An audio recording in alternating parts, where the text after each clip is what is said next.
It pleased the father to bruise the son. It pleased him போட்டிருக்கிறது. தமிழ்ல நம்முடைய குமாரன் ஒருக்க சித்தமானார். எதற்காக? இன்றைக்கு நமக்கு கிடைத்த ஒரு விடுதலை அதன் மூலமாய் கிடைக்கும் என்று யோசிக்கும் பொழுது அப்படி செய்ய அவர் தயங்கவில்லை. அல்லேலூயா. பாடுகளுக்கு உட்படுத்தினார், வேதனைகளுக்கு உட்படுத்தினார். எல்லாவற்றுக்கும் மேலாக நம்முடைய குமாரன் எப்போதும் தம்மோடு இருந்தவரை தூரப்படுத்துகிற உலகத்தின் பாவத்தை அவர் மேலே சுமத்தினார். அத்தனை வேதனைகளுக்கும் தன்னை ஒப்பு கொடுத்திருந்தே நம்முடைய கர்த்தர் இயேசு அல்லேலூயா நம்மை பிதாவோடு கூட சேர்க்கும்படியாக ஒரே தரம் பலியாக தன்னை ஒப்பு கொடுத்திருக்கிறார். இன்றைக்கு நாம் அவரோடு சேர்ந்து இருக்கிறோம். உலகத்தை விட்டு பிரிக்கப்பட்டு பிதாவாகி தேவனோடு கூட சபை சேர்ந்து இருக்கிறது. அல்லேலூயா. நம்மை சேர்ப்பதற்காக அவர் பிரிக்கப்பட்டார். நாம் கைவிடப்படக்கூடாது என்பதற்காக அவர் தன்னை கைவிடப்படும்படியாய் ஒப்புக் கொடுத்தார். நாம் வேதனைப்படக்கூடாது என்பதற்காக அவர் வேதனைப்பட்டார். எல்லாவற்றுக்கும் மேலாக பாவத்தினால் வந்த மரணம் நம்மை ஆண்டு கொண்டிருக்கிறது நிலைமையை மாற்றும்படியாக அந்த மரணத்தை தாமே சுமந்து கொண்டார். அல்லேலூயா. ஏசாயா 53வது அதிகாரத்தை நான் வாசிக்கிறோம். முடிந்தால் சேர்ந்து வாசியுங்கள், இல்லை என்றால் வைத்து திறந்து வைத்துக் கொண்டு சரியாய் பார்த்து வாசியுங்கள். எங்கள் மூலமாய் கேள்விப்பட்டதை விசுவாசித்தவன் யார்? கர்த்தருடைய புயம் யாருக்கு வெளிப்பட்டது? இளங்கிளையை போலவும் வறண்ட நிலத்திலிருந்து துளிக்கிற வேரை போலவும் அவனுக்கு முன்பாக எழும்புகிறார். அவருக்கு அழகும் இல்லை, சௌந்தரியமும் இல்லை. அவரை பார்க்கும்போது நாம் அவரை விரும்பத்தக்க ரூபம் அவருக்கு இல்லாதிருந்தது. அவர் அசட்டை பண்ணப்பட்டவரும் மனுஷரால் புறக்கணிக்கப்பட்டவரும் துக்கம் நிறைந்தவரும் பாடு அனுபவிக்கிறவருமாயிருந்தார். அவரை விட்டு நம்முடைய முகங்களை மறைத்து கொண்டோம். அவர் அசட்டை பண்ணப்பட்டிருந்தார், அவரை எண்ணாமற் போனோம். மெய்யாகவே அவர் நம்முடைய பாடுகளை ஏற்றுக்கொண்டு நம்முடைய துக்கங்களை சுமந்தார். நாமோ அவர் தேவனால் அடிபட்டு வாதிக்கப்பட்டு சிறுமைப்பட்டவர் என்று எண்ணினோம். நம்முடைய மீறுதல் நிமித்தம் அவர் காயப்பட்டு நம்முடைய அக்கிரமங்கள் நிமித்தம் அவர் நொறுக்கப்பட்டார். நமக்கு சமாதானத்தை உண்டு பண்ணும் ஆக்கினை அவர் மேல் வந்தது. அவருடைய தழும்புகளால் குணமாகிறோம். நாம் எல்லாரும் ஆடுகளைப் போல வழி தப்பி திரிந்து அவனவன் தன் தன் வழியிலே போனோம். கர்த்தரோ நம் எல்லாருடைய அக்கிரமத்தையும் அவர் மேல் விழப்பண்ணினார். அவர் நெருக்கப்பட்டும் ஒடுக்கப்பட்டும் இருந்தார், ஆனாலும் தம்முடைய வாயை அவர் திறக்கவில்லை. அடிக்கப்படும்படி கொண்டு போகப்படுகிற ஒரு ஆட்டுக்குட்டியை போலவும் தன்னை மயிர் கத்தரிக்கிறவனுக்கு முன்பாக சத்தமிடாதிருக்கிற ஆட்டை போலவும் அவர் தம்முடைய முகவை திறவாதிருந்தார். தனிலும் நியாய தீர்ப்பிலிருந்தும் அவர் எடுக்கப்பட்டார். அவருடைய வம்சத்தை யாரால் சொல்லி முடியும்? இவனுள்ளோருடைய தேசத்திலிருந்து அறுப்புண்டு போனார். என் ஜனத்தின் மீறுதல் நிமித்தம் அவர் பாதிக்கப்பட்டார். துன்மார்க்கரோடே அவருடைய பிரேத கொடியை நியமித்தார்கள், ஆனாலும் அவர் மரித்த போது ஐஸ்வர்யவானோடே இருந்தார். அவர் கொடுமை செய்யவில்லை, அவர் வாயில் வஞ்சனை இருந்ததில்லை. கர்த்தரோ அவரை நொறுக்க சித்தமாகி அவரை பாடுகளுக்கு உட்படுத்தினார். அவருடைய ஆத்மா தன்னை குத்த நிவாரண பலியாக ஒப்பு கொடுக்கும் போது அவர் தமது சந்ததியை கண்டு நீடித்த நாளாயிருப்பார். கர்த்தருக்கு சித்தமானது அவர் கையினாலே வாய்க்கும். அவர் ஆத்ம வருத்தத்தின் பலனை கண்டு திருப்தியாகும். என் தாசனாகிய நீதிபரர் மற்றும் அறிவிலும் அநேகரை நீதிமான்கள் ஆக்குவார். அவருடைய அக்கிரமங்களை தாமே சுமந்து கொள்வார். அவர் நம்முடைய ஆத்மாவை மரணத்தில் ஊற்றி அக்கிரமக்காரில் ஒருவராக எண்ணப்பட்டு அநேகருடைய பாவங்களை தாமே சுமந்து அக்கிரமக்காரருக்காக வேண்டிக் கொண்டதின் நிமித்தம் அநேகரை அவருக்கு பங்காக கொடுப்பேன். ஆண்களை நமக்கு கொள்ளையாக அல்லேலூயா, அல்லேலூயா, அல்லேலூயா, அல்லேலூயா. நமது சந்ததியை கண்டு நீடித்த நாளாயிருப்பார். தாசனாகிய நீதிபரர் தன்னை பற்றும் அறிவினால் அநேகரை நீதிமான்கள் ஆக்குவார். அவருடைய அக்கிரமங்கள் எல்லாம் தாமே சுமந்து கொள்வார். இன்றைக்கு நாம் அந்த ஆண்டவரால தான் நீதிமான்கள் ஆக்கப்பட்டு நீதிமான்களுடைய சபை என்று வேதத்தில் சொல்லப்பட்டிருக்கிறது. அல்லேலூயா. அந்த ஒரு பாக்கியம் ஸ்லாக்கியத்துக்குள்ளே நாம் வந்திருக்கிறோம். கர்த்தருக்கு மகிமை உண்டாவதாக. இந்த காலை வேளையில் அந்த கல்வாரி அன்பை நினைத்து மெய்யாக உள்ளத்தின் ஆழத்திலிருந்து அவரை நாம் பாடி ஆராதிப்பது எவ்வளவு ஆசீர்வாதமாயிருக்கு. அல்லேலூயா. ஓ ஹல்லேலூயா. விந்தை கீரித்தே சுராஜா உந்தன் சிலுவையின் மேன்மை, உந்தன் சிலுவையின் மேன்மை. விந்தை கீரித்தே சுராஜா உந்தன் சிலுவையின் மேன்மை, உந்தன் சிலுவையின் மேன்மை. 6ஆம் வசனத்திலிருந்து 18ஆம் வசனம் வரைக்கும் நான் வாசிக்கிறேன். எடுத்து வைத்துக் கொள்ளுங்கள். எபிரேயர் 2ஆம் அதிகாரம் 6ஆம் வசனம். ஒரு இடத்திலே ஒருவன் சாட்சியாக மனுஷனை நீர் நினைக்கிறதற்கும் மனுஷனுடைய குமாரனை நீர் விசாரிக்கிறதற்கும் அவன் எம்மாத்திரம்? அவனை தேவ தூதரிலும் சற்று சிறியவனாக்கினீர். மகிமையினாலும் கனத்தினாலும் அவனுக்கு முடிவு சூட்டி உம்முடைய கரத்தின் கிரியைகளின் மேல் அவனை அதிகாரியாக வைத்து சகலத்தையும் அவனுடைய பாதங்களுக்கு கீழ்ப்படுத்தினீர் என்று சொன்னார். சகலத்தையும் அவனுக்கு கீழ்ப்படுத்தினார் என்கிற விஷயத்தில் அவர் அவனுக்கு கீழ்ப்படுத்தாத பொருள் ஒன்றுமில்லை. அப்படி இருந்தும் இன்னும் அவனுக்கு சகலமும் கீழ்ப்பட்டிருக்க காணோம். என்றாலும் தேவனுடைய கிருபையினால் ஒவ்வொருவருக்காகவும் மரணத்தை ருசி பார்க்கும்படிக்கு தேவ தூதரிலும் சற்று சிறியவராக்கப்பட்டிருந்த இயேசு மரணத்தை உத்திகரித்த நிமித்தம் மகிமையினாலும் கனத்தினாலும் முடிசூட்டப்பட்டதை காண்கிறோம். ஏனென்றால் தமக்காகவும் தம்மாலேயும் சகலத்தையும் உண்டாக்கினவர் அநேகம் பிள்ளைகளை மகிமையில் கொண்டு வந்து சேர்க்கையில் அவர்களுடைய ரட்சிப்பின் அதிபதியை உபத்திரவங்களினாலே பூரணப்படுத்துகிறது அவருக்கு ஏற்றதாயிருந்தது. எப்படியெனில் பரிசுத்தம் செய்கிறவரும் பரிசுத்தம் செய்யப்படுகிறவர்களும் ஆகிய யாவரும் ஒருவராலே உண்டாயிருக்கிறார்கள். இது நிமித்தம் அவர்களை சகோதரர் என்று சொல்ல அவர் வெட்கப்படாமல் உம்முடைய நாமத்தை என் சகோதரருக்கு அறிவித்து சபை நடுவில் உம்மை துதித்து பாடுவேன் என்றும் நான் அவரிடத்தில் நம்பிக்கையாயிருப்பேன் என்றும் இதோ நானும் தேவன் எனக்கு கொடுத்த பிள்ளைகளும் என்று சொல்லி இருக்கிறார். ஆதலால் பிள்ளைகள் மாம்சத்தையும் இரத்தத்தையும் உடையவர்களாயிருக்கைய அவரும் அவர்களை போல மாம்சத்தையும் இரத்தத்தையும் உடையவரானார். மரணத்துக்கு அதிகாரியாகிய பிசாசானவனை தமது மரணத்தினாலே அழிக்கும்படிக்கும் ஜீவ காலமெல்லாம் மரண பயத்தினாலே அடிமைத்தனத்துக்குள்ளானவர்கள் யாவரையும் விடுதலையாக்கும்படிக்கும் அப்படியானார். ஆதலால் அவர் தேவ தூதருக்கு உதவியாக கைகொடாமல் ஆபிரகாமின் சந்ததிக்கு உதவியாக கை கொடுத்தார். அன்றியும் அவர் ஜனத்தின் பாவங்களை நிவர்த்தி செய்கிறதற்காக ஏதுவாக தேவ காரியங்களை குறித்து இரக்கமும் உண்மையும் உள்ள பிரதான ஆசாரியராய் இருக்கும் பொருட்டு எவ்விதத்திலும் தம்முடைய சகோதரருக்கு ஒப்பாக வேண்டியதாயிருந்தது. ஆதலால் அவர் தாமே சோதிக்கப்பட்டு பாடுபட்டதினாலே அவர் சோதிக்கப்படுகிறவர்களுக்கு உதவி செய்ய வல்லவராய் இருக்கிறார். Hebrews 2nd chapter verses 6 onwards. இந்த காலையிலே இந்த பெரிய வெள்ளி ஆராதனையில இந்த ஒரு பகுதியை நான் வாசித்து இதன் அடிப்படையில் சில காரியங்களை சொல்ல விரும்புகிறேன். அல்லேலூயா. வாசிக்கும் போதே உங்களுக்கு சில காரியங்கள் விளங்கி இருக்கு. கிறிஸ்து இந்த உலகத்துக்கு வந்ததும்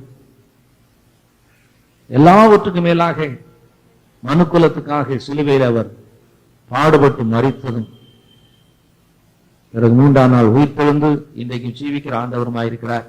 ஆனால் அவருடைய மரணத்தை மாத்திரம் விசேஷப்படுத்தி பேசப்பட்டிருக்கிற ஒரு பகுதி. அல்லேலூயா, கர்த்தருக்கு மகிமை உண்டாவதா. அவர் மரித்திராவிட்டால் அவர் எழுந்திருந்திருக்க மாட்டார். அவர் மரித்தும் எழுந்திராவிட்டால் நாம் இன்னும் நம்முடைய பாவங்களிலே இருப்போம். எங்கள் பிரசங்கம் வருதா, உங்கள் விசுவாசம் வருதா என்று பவுல் சொன்னார்.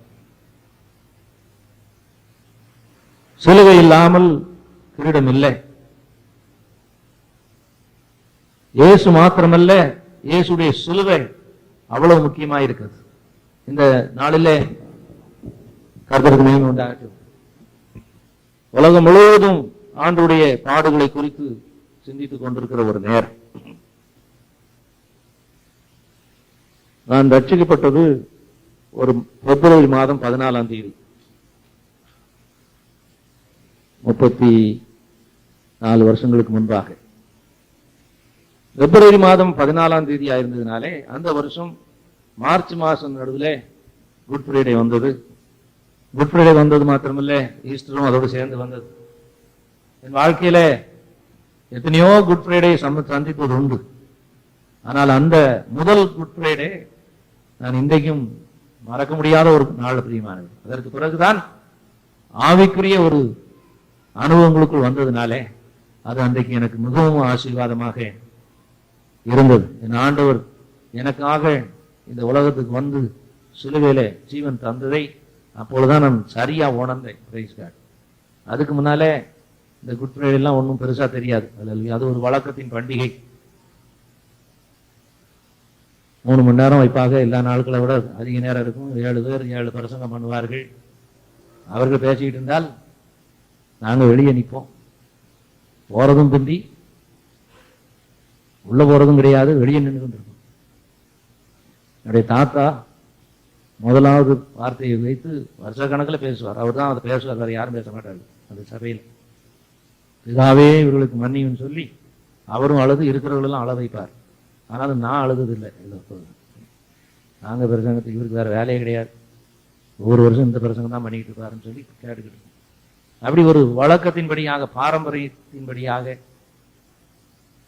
நாட்களை கழித்து கொண்டிருந்தோம். ஆனால் அந்த ரட்சிப்பின் அனுபவத்துக்கு வந்த பிறகுதான் இதற்கு என் ஆண்டவர் நிறைவேற்றின காரியத்தை அந்த ஒரு நாளில் அதிகமாய் நினைக்க, அது நாள் மட்டுமல்ல எல்லா நாளும் நினைக்க.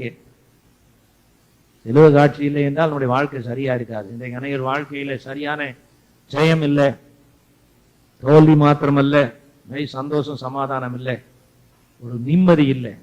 ஏன்? சிலுவை முன்னால இல்லை. Praise God. ஆண்டவர் பார்த்த பிறகு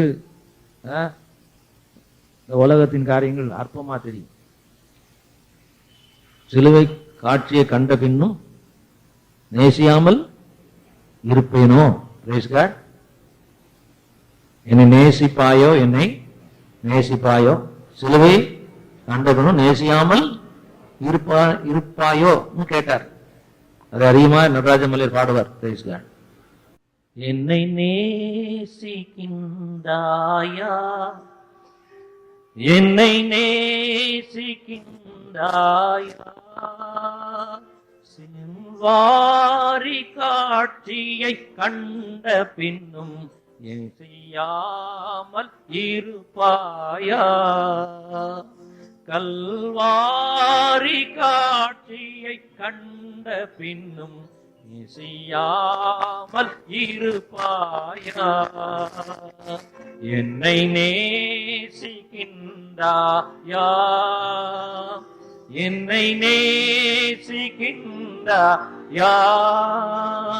கல்வாரி காட்சியை கண்ட பின்னும் நேசியாமல் இருப்பாயா, உம்மை நேசிக்கின்றேன் நான், உம்மை நேசிக்கின்றேன் நான், கல்வாரி காட்சியை கண்ட பின்னும் நேசியாமல் இருப்பேனோ, கல்வாரி காட்சியை கண்ட பின்னும் நேசியாமல் இருப்பேனோ.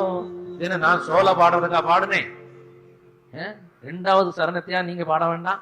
அல்லேலூயா. ஆண்டவரே உம்மை நேசியாமல் இருப்பேனோ கல்வாரி காட்சியை கண்ட பின்னும் நான் நேசியாமல் இருப்பேன். இன்னும் பாஸ்டர் பாடுறாரு, எல்லாரும் சேர்ந்து மொத்தமா மேலையும் கிளியுமா உட்காந்து கேட்டுக்கிட்டு இருந்தாரு. எப்படி ஒரு சிலர் தவிர மற்ற எல்லாம் பாடல. மறுபடியும் பாடும், எல்லாம் ஒப்பு கொடுத்து பாடும். உம்மை நேசிக்கின்றேன் நான், உம்மை நேசிக்கின்றேன் நான், கல்வாரி காட்சியை கண்ட பின்னும் நேசியாமல் இருப்பேனோ, கல்வாரி காட்சியை கண்ட பின்னும் நேசியாமல் இருப்பேனோ, கல்வாரி காட்சியை கண்ட பின்னும் நேசியாமல் இருப்பேனோ, கல்வாரி காட்சியை கண்ட பின்னும் நேசியாமல் இருப்பேனோ, கல்வாரி காட்சியை கண்ட பின்னும் நேசியாமல் இருப்பேனோ, எல்லாரும் காட்சியை கண்ட பின்னும் நேசியாமல் இருப்பேனோ, கல்வாரி காட்சியை கண்ட பின்னும் நேசியாமல் இருப்பேனோ. அக்கிரமக்காரருக்காக, பாவிகளுக்காக, துரோகிகளுக்காக, சத்துருக்களுக்காக என்று போட்டிருக்கிறது. கிறிஸ்து மரித்ததினாலே தேவன் நம்மேல் வைத்த அன்பை விளங்க பண்ணினார். இந்த எபிரேயர் 2ஆம் அதிகாரம் சங்கீதம் 8வது சங்கீதத்திலே சங்கீதக்காரன் தன் உள்ளத்திலே பாரத்தோடு தேவனை நோக்கி பேசினான். மனுஷனை நீ விசாரிக்கிறதுக்கும் அவனை எண்ணு பார்க்கிறதுக்கும் அவன் எம்மாத்திரம், நீர் வானத்தையும் பூமியும் சிருஷ்டித்த தேவன் அல்லவா, எங்களை நினைக்கிற ஒரு தேவனாய் இருக்கிறீரே, இந்த அன்பை நான் என்ன சொல்றது என்று சொன்னேன். இந்த மனுஷனை தேவன் நினைத்ததுனாலதான் ஏதேன் தோட்டத்திலேயே அவர் வாக்கு பண்ணினார், உன் வீட்டுக்கும் ஸ்திரீன் வீட்டுக்கும் நான் பகை உண்டாக்குவேன், அவர் உன் தலையை நசுக்குவார், என்னுடைய குதிகாலை நசுக்குவார் என்று சொல்லி ஆதியாகமம் 3:15 தேவன் வாக்கு பண்ணார். அது கலாத்தியர் 4ஆம் அதிகாரத்துக்கு வந்தால் காலம் நிறைவேறின பொழுது தம்முடைய குமாரனை தேவன் அனுப்பினார். எஸ் நாட் அ டைம், எல்லாவற்றுக்கும் ஒரு வேலையை குறித்திருக்கிறவர். குறித்த காலத்திலே வந்தார், குறித்த காலத்திலே அவர் மரித்தார், வேத வாக்கியங்களை குறித்த நாட்களில் அவர் உயிர்த்தெழுந்தார், இன்னும் குறித்த நாட்களில் அவர் வருவார். அந்த நாளை அவர் தேவன் குறித்திருக்கிறார். இதை தவிர வேற ஒருவனும் அறியான் என்று இயேசு சொன்னார். அவர் வரத்தான் போகிறார். ஹல்லேலூயா.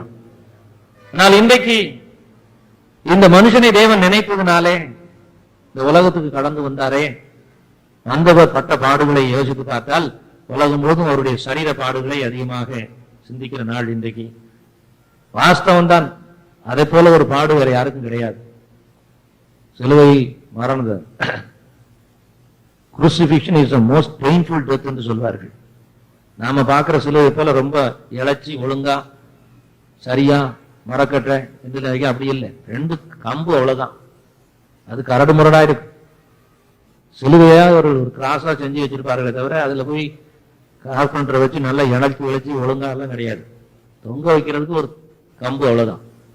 அந்த முரட்டு கம்புல 2 கைகளையும் நீட்டி ஆணி அறைந்து காலையும் அறைந்து தொங்க விட்டால் அந்த வேதனை போல வேதனை உலகத்துல வேற எதுவுமே கிடையாது. நரம்புகள் எல்லாம் கட்டி விட்டு போகும், எலும்புகள் கட்டி விட்டு போகும், மூட்டுகள் எல்லாம் கலந்து போகும். வெயிட்ல வேதனை. ஒரு சிலர் மறியாமல் 2-3 நாள் 7 நாள் கூட கிடப்பார்களா. கடைசியில தான் வந்து எலும்பை முறைச்சு பிறகு சாவார்கள் என்றெல்லாம் சரித்திரம் சொல்லுது. நான் ஒரு 3 மணி நேரம் அப்படி சிலுவையில வேதனைப்பட்டு மரித்தார். சரீரத்தில் அவருக்கு இருந்த பாடு நம்முடைய வேதனைக்காக ஒருப்பட்ட ஒரு பாடு. நாள் பிதாவை விட்டு பிரிக்கப்படத்தக்கதாக உலகத்தின் பாவத்தை சுமந்த பொழுதுதான் அவர் அந்த வேதனையை அனுபவிக்க கஷ்டப்பட்டார். என் தேவனே, என் தேவனே, இவன் என்னை கைவிட்டி என்று சொன்னார். அந்த நேரத்தில் நான் யோசித்து பார்க்கும் பொழுது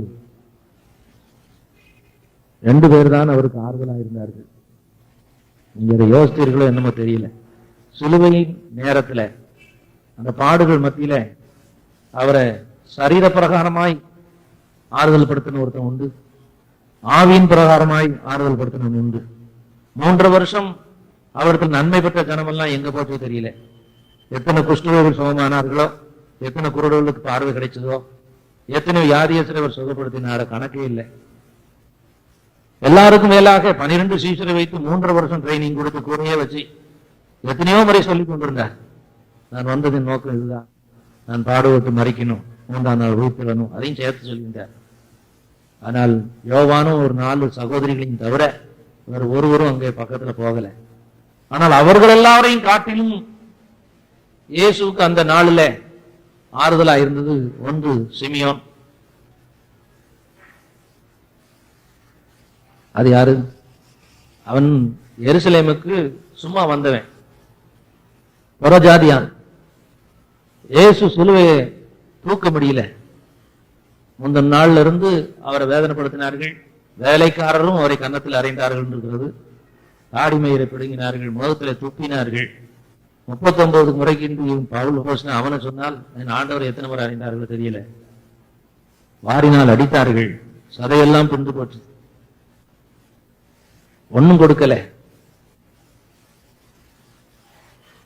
அடுத்த நாள் சிலுவையை தூக்கி அவர் தோல்ல வச்சு அந்த எருசலேம் வீதிகளில் நடக்க முடியாது வைத்தார்கள்.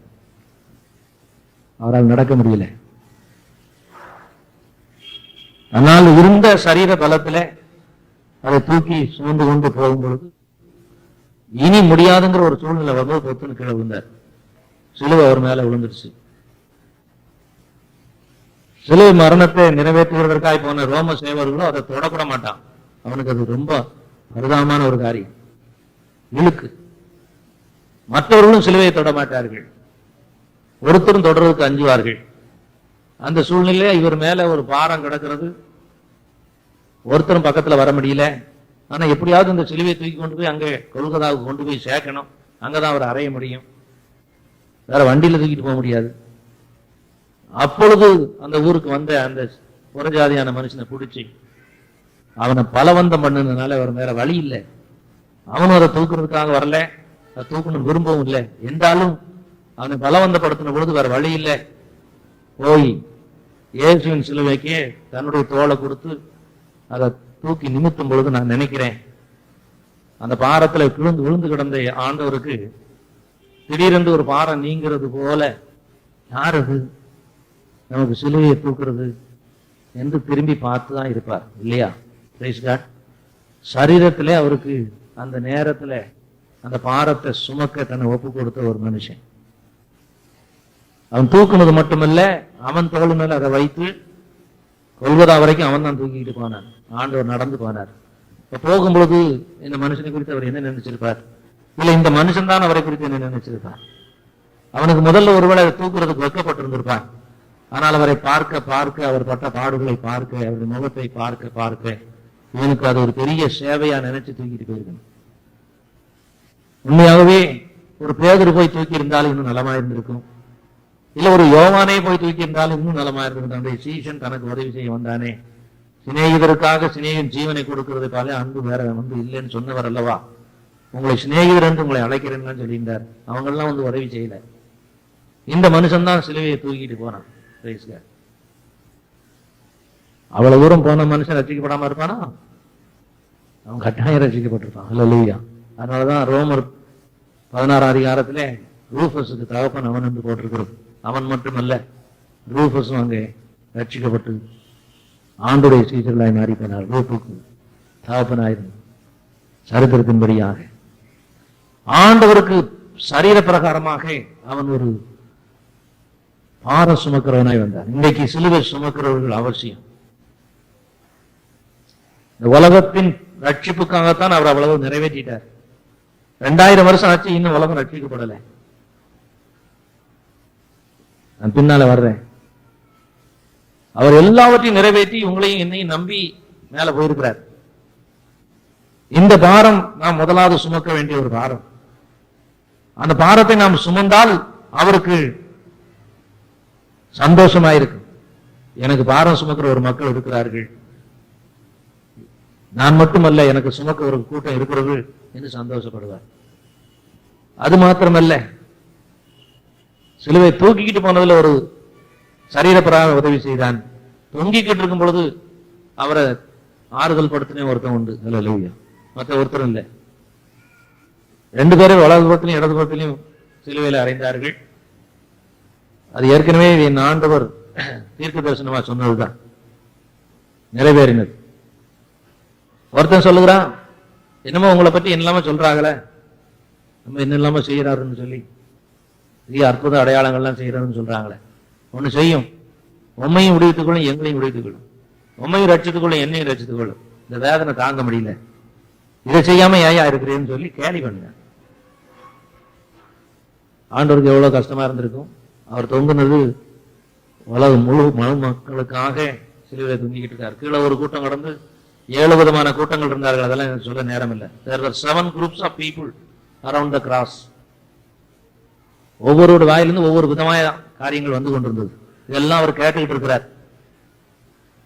இந்த சூழ்நிலையில இவன் அவரை இன்னும் தூசிக்கிறான் மேல சிலுவையில அவரோடு கூட தொங்கிக்கிட்டு. அப்ப அடுத்த கள்ளன் அவனை கடிந்து கொண்டு, உனக்கு கொஞ்சம் கூட இல்லையா, நாம ஏதோ தப்பு செஞ்சோம், நாம செய்த குற்றத்தின் நிமித்தம் இப்படி அடிக்கப்பட்டு தொங்கப்பட்டு இருக்கோம், வேதனையோடு இருக்கிறோம். இவர் தகாதது ஒன்று நடப்பிக்க இல்லையே, இவர் அநியாயம் அல்லவா மாட்டி வச்சிருக்கிறார்கள் நம்மளோட சேர்ந்து என்று அவனை கடிந்து கொண்டு இயேசுவின் பக்கமா திரும்பி, ஆண்டவரே நீருடைய ராஜ்யத்தில் வரும்பொழுது அடியேனை நினைத்தருளும் என்று ஜெபம் பண்ணார். அவனுக்கு எங்க இருந்து ரெவலேஷன் வந்ததோ தெரியல. தொங்கிக்கிட்டு இருக்கவர் கள்ளனோடு கூட சேர்ந்து தொங்கினாலும் அவர் வித்தியாசமான ஆள். அவர் ஒரு ஆண்டவர், அவர் எல்லாவற்றையும் ஆளுகிறவர், அவருக்கு ஒரு ராஜ்யம் ஒன்று இருக்கிறது, அவர் அரசாள போகிறவர். இன்றைக்கு இப்படி இருந்தாலும் அதற்கு பின்னால ஒரு அரசாங்கம் வரப்போகிறது. The kingdom is coming. அது ஆண்டவருடைய தேவனுடைய ராஜ்யம் என்று ஒன்று வரப்போகிறது. அந்த ராஜ்யம் வரும் பொழுது, இவர் அரசாண்டு கொண்டிருக்கும் பொழுது அதுல எனக்கு ஒரு பங்கு வேணும் என்று சொல்லி, நீருடைய ராஜ்யத்தில் வரும் பொழுது அடியேனே நினைத்தருளும் சொன்னார். ஆண்டவர் உடனே வாயை திறந்து, மெய்யாகவே மெய்யாகவே நீ இன்றைக்கு என்னோடு கூட பரதீசில் இருப்பாய் என்று சொன்னார். அல்லேலூயா. Praise God. சிலுவையில தொங்கிக்கிட்டு இருக்கும் பொழுது, மற்றவங்களெல்லாம் கேலி பண்ணிக்கிட்டு இருக்கும் பொழுது, வீட்டினால குத்தப்பட்டுக்கிட்டு இருக்கும் பொழுது, நீ தேவனுடைய குமாரனா இறங்கி வாயா, உனக்கு தான் வல்லமை இருக்கிறத, இறங்கி வந்து பாரு. அவர் தேவனுடைய குமாரன் தான். நம்மள அப்படி சொல்லியிருந்தா நமக்கு பொத்துக்கிட்டு வந்துடும். என்ன பார்த்து தேவகுமாரன் இல்லைன்னு சொல்ல, நான் இறங்கி வாரம் பாருன்னு இறங்கி வந்துடும். என் ஆண்டவர் இறங்கி வரல, அங்க இருந்ததுக்காக தோற்றம். அதனால அவர் தேவகுமாரன் இல்லைன்னு அவர்கள் நினைச்சுட்டார்கள்.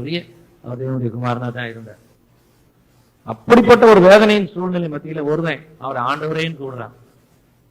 உனக்கு ஒரு ராஜ்யம் இருக்கிறது என்று சொன்னார். அவை நான் இந்த 2 பேரை நான் மறக்கிறதே இல்லை. அல்லேலூயா. ஒருவன் சரீர பிரகாரமாய் சிலுவை சுமந்து அவருக்கு வேதனையை வாரத்தை பகிர்ந்து கொண்டவன். இன்னொருவன் எல்லாரும் கேலி பண்ணி, சரீர வேதனை இருக்கிறது, கேலி கூத்து இருக்கிறது, 7 குரூப்பா இருந்து ஒன்னு பேசிக்கிட்டு இருக்கிறார்கள். அதன் மத்தியில ஒருவன் ஆண்டவரேன்னு சொல்லுகிறார். உனக்கு ஒரு ராஜ்யம் வரப்போகிறது, நீர் ஒரு ராஜ்யம் அவத்தை கொண்டு வரப்போறே, நீ ராஜாவா இருக்கும்போது என்ன நினைச்சுக்கிடணும், நான் என்னமோ தப்பு பண்ணிட்டு இப்போ இந்த நேரத்துல தொங்கிக்கிட்டு இருந்தாலும் உண்மை நான் நோக்கி பார்க்கிறேன்னு சொல்லி தன்னை ஒப்பு கொடுக்கும்போது, அங்க ஒரு ஆத்மா ரட்சிக்கப்படுகிறவருக்கு தன்னை ஒப்பு கொடுத்ததுனால அவர் தன்னுடைய ஆத்ம வருத்தத்தின் பலனை கண்டு அங்கேயே திருப்தியாக ஆரம்பித்தார். Praise God. என்னை பொறுத்த மட்டும் அன்றைக்கு தான் அந்த கிரியை ஆரம்பிச்சது. அன்றைக்கு இன்னை வரைக்கும் ரட்சிக்கப்படுகிற ஒவ்வொருவரும் இயேசுக்கு தன்னுடைய ஆத்ம வருத்தத்தின் பலனை கண்டு திருப்தியாக நாம் செய்கிறவர்கள் என்ற அர்த்தம். பிரைஸ்லாம். இத்தனை மகா பெரிய வேதனைக்குள்ளே ஒரு மரணத்துக்குள் அவர் நடந்தது.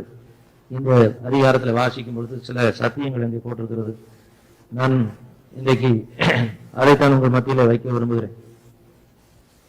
What are the benefits of the death of Jesus Christ on the cross of Calvary? ஒரே தரம் எல்லாருக்காகவும் மரணத்தை அவர் ருசி பார்த்தார். இங்க உட்கார்ந்து இருக்கிற ஒவ்வொருவருக்காகவும் இயேசு கிறிஸ்து மரணத்தை ருசி பார்த்தார். He tasted the death on the cross of Calvary for each one of us. வந்திருக்கிற ஒவ்வொருவருக்காக, உலகத்தில் இருக்கிற ஒவ்வொருவருக்காகவும் மரணத்தை அவர் ருசி பார்த்தார் என்று போட்டிருக்கிறார்.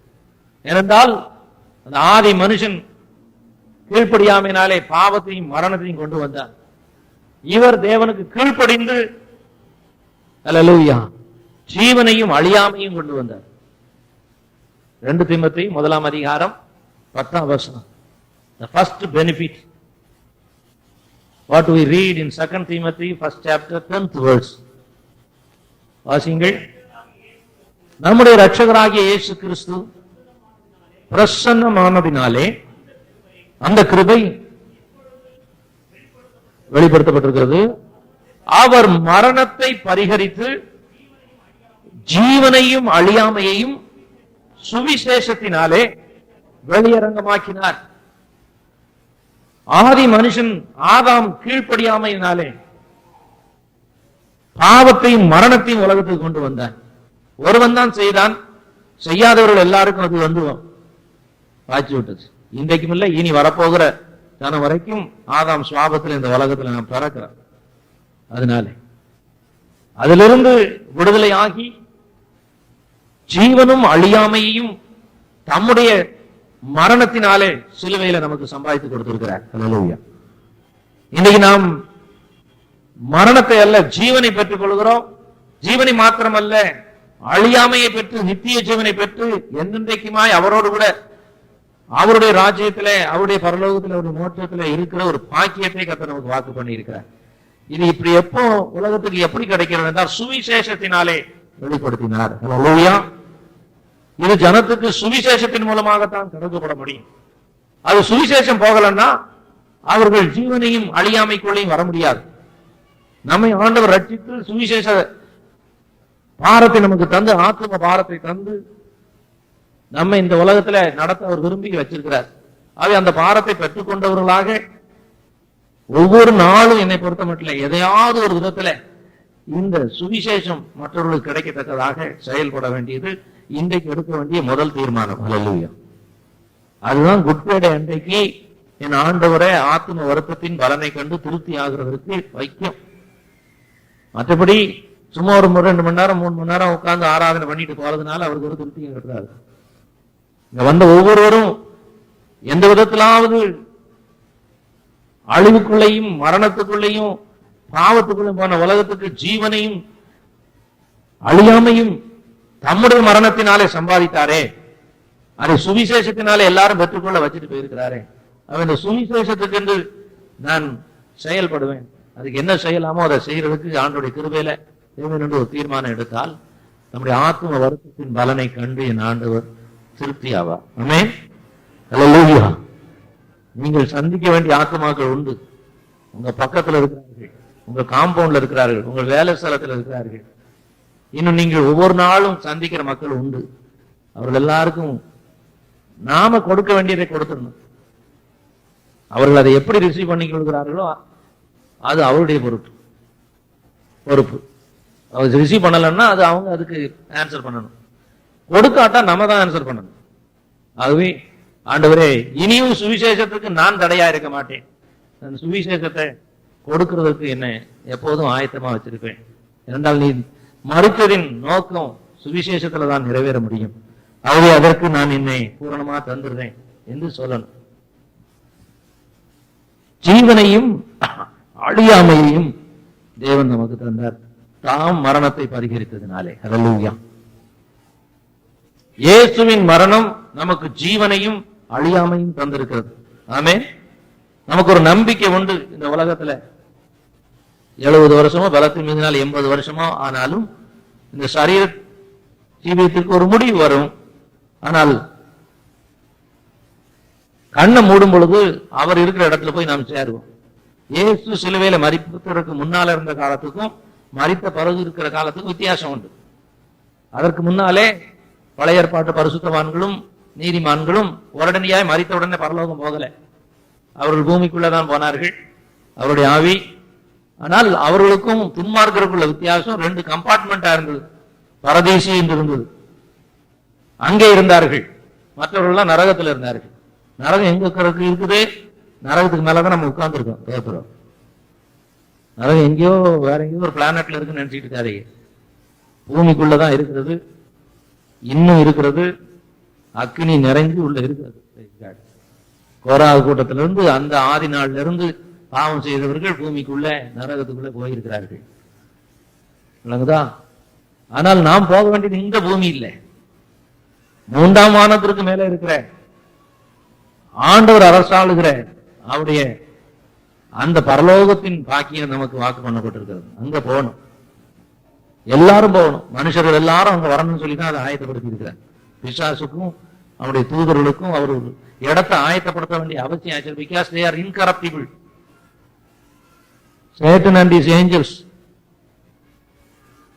அவர்கள் அழியாமைக்குள் இருக்கிறவர்கள், தேவதூதர்கள். விழுந்து போன பிறகும் அவர்களுக்கு அழியாமை கிடையாது இருந்ததுனாலே அப்ப அவர்களுக்கு ஒரு இடத்தை அவர் வைக்க வேண்டியதாயிடுச்சு. பரலோகத்தில் அவங்க இருக்க முடியாது, தேவனுக்கு விரோதமாக வந்து விட்டார்கள். அப்பொழுதுதான் பிசாசுக்கும் தேவதூதர்களுக்கும் நரகங்கிற ஒரு இடத்தை வச்சார்.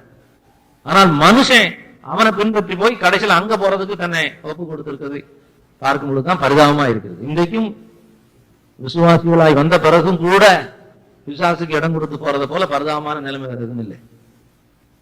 ஆண்டவரை நேசித்து அங்க போகணுங்கிற ஆயத்தத்தில் இருக்கணும். அப்ப மரணத்திலே அவர் நமக்கு சம்பாதித்தது ஜீவனும் அழியாமையும். இரண்டாவது, நீங்க அங்க வாசித்தால் 10ஆம் வசனம் வாசிங்கள். அநேகம் பிள்ளைகளை மகிமையில் கொண்டு வந்து சேர்க்கையில் அவருடைய ரட்சிப்பின் அதிபதியை உபத்திரவங்களினாலே, உபத்திரத்தின் மேலே வந்த மரணத்தினாலே பூரணப்படுத்தினார். அவர் பூரணரான பிறகு நம்முடைய ரட்சிப்புக்கு காரணரானார் என்று 5ஆம் அதிகாரத்தில் வாசிக்கிறோம். அவர் பூரணமானதே எதுல? மரண பரியந்தம் தம்மை கீழ்ப்படிய ஒப்புக் கொடுத்தார். சிலுவையின் மரண பரியந்தம், லேசான பரியந்தம், அதனாலதான் அப்படி போட்டிருக்கு. வெறும் மரண பரியந்தம் அல்ல, சிலுவையின் மரண பரியந்தம் பிதாவுக்கு அவர் கீழ்ப்பட்டிருந்ததுனாலே அவர் பூரணரானார். உபத்திரவங்களிலே அவர் பூரணரான பிறகு நம்முடைய ரட்சிப்புக்கு அவர் காரணரானார். போட்டிருக்குதா? 5ஆம் அதிகாரம் 8, 9, 10 வாசியுங்கள். அவர் குமாரனாயிருந்தும் பட்ட பாடுகளினாலே கீழ்ப்படுதலை கற்றுக்கொண்டு தாம் பூரணரான பின்பு அவரும் நித்திய ரட்சிப்பை அடையும்படிக்கு காரணராகி, அப்போது மெல்கிசேதேக்கின்படி பிரதான ஆசிரியர் அவர் பூரணரான பின்பு நாம் பரலோகம் வந்து சேரத்தக்கதாக அதுக்கு காரணரானார். அதுதான் ரட்சிப்பின் அதிபதியை பூர்ணப்படுத்தினார். மகிமையினாலும் கனத்தினாலும் நீங்கள் நானும் முடிசூட்டப்படணும்னு ஆண்டவர் விரும்பினார். அவருக்கு மாத்திரம் மகிமை இல்லை, அவருக்கு மாத்திரம் கனம் இல்லை, அவருடைய சாயலில் சஷ்டிக்கப்பட்ட ஒவ்வொரு ஆத்மாவும் மரணம் கீழ்ப்படியாமை கடந்த மக்களை மாற்றி அவருக்கு கொடுக்கப்பட்ட அந்த மகிமை கனத்தை நீங்களும் நானும் பெற்றுக்கொள்ளும் கர்த்தர் விரும்பினாரே. எவ்வளவு பெரிய ஆசை அவருக்கு, எவ்வளவு பெரிய ஒரு சித்தம் அது. அதற்கென்று தம்முடைய குமாரனை அந்த உபத்திரத்துக்கும் மரணத்துக்கும் ஒப்புக் கொடுத்தார். மூன்றாவதாக நீங்கள் அங்கே வாசித்தால் 14ஆம் வசனத்துல 15ஆம் வசனத்தை வாசிக்கும் பொழுது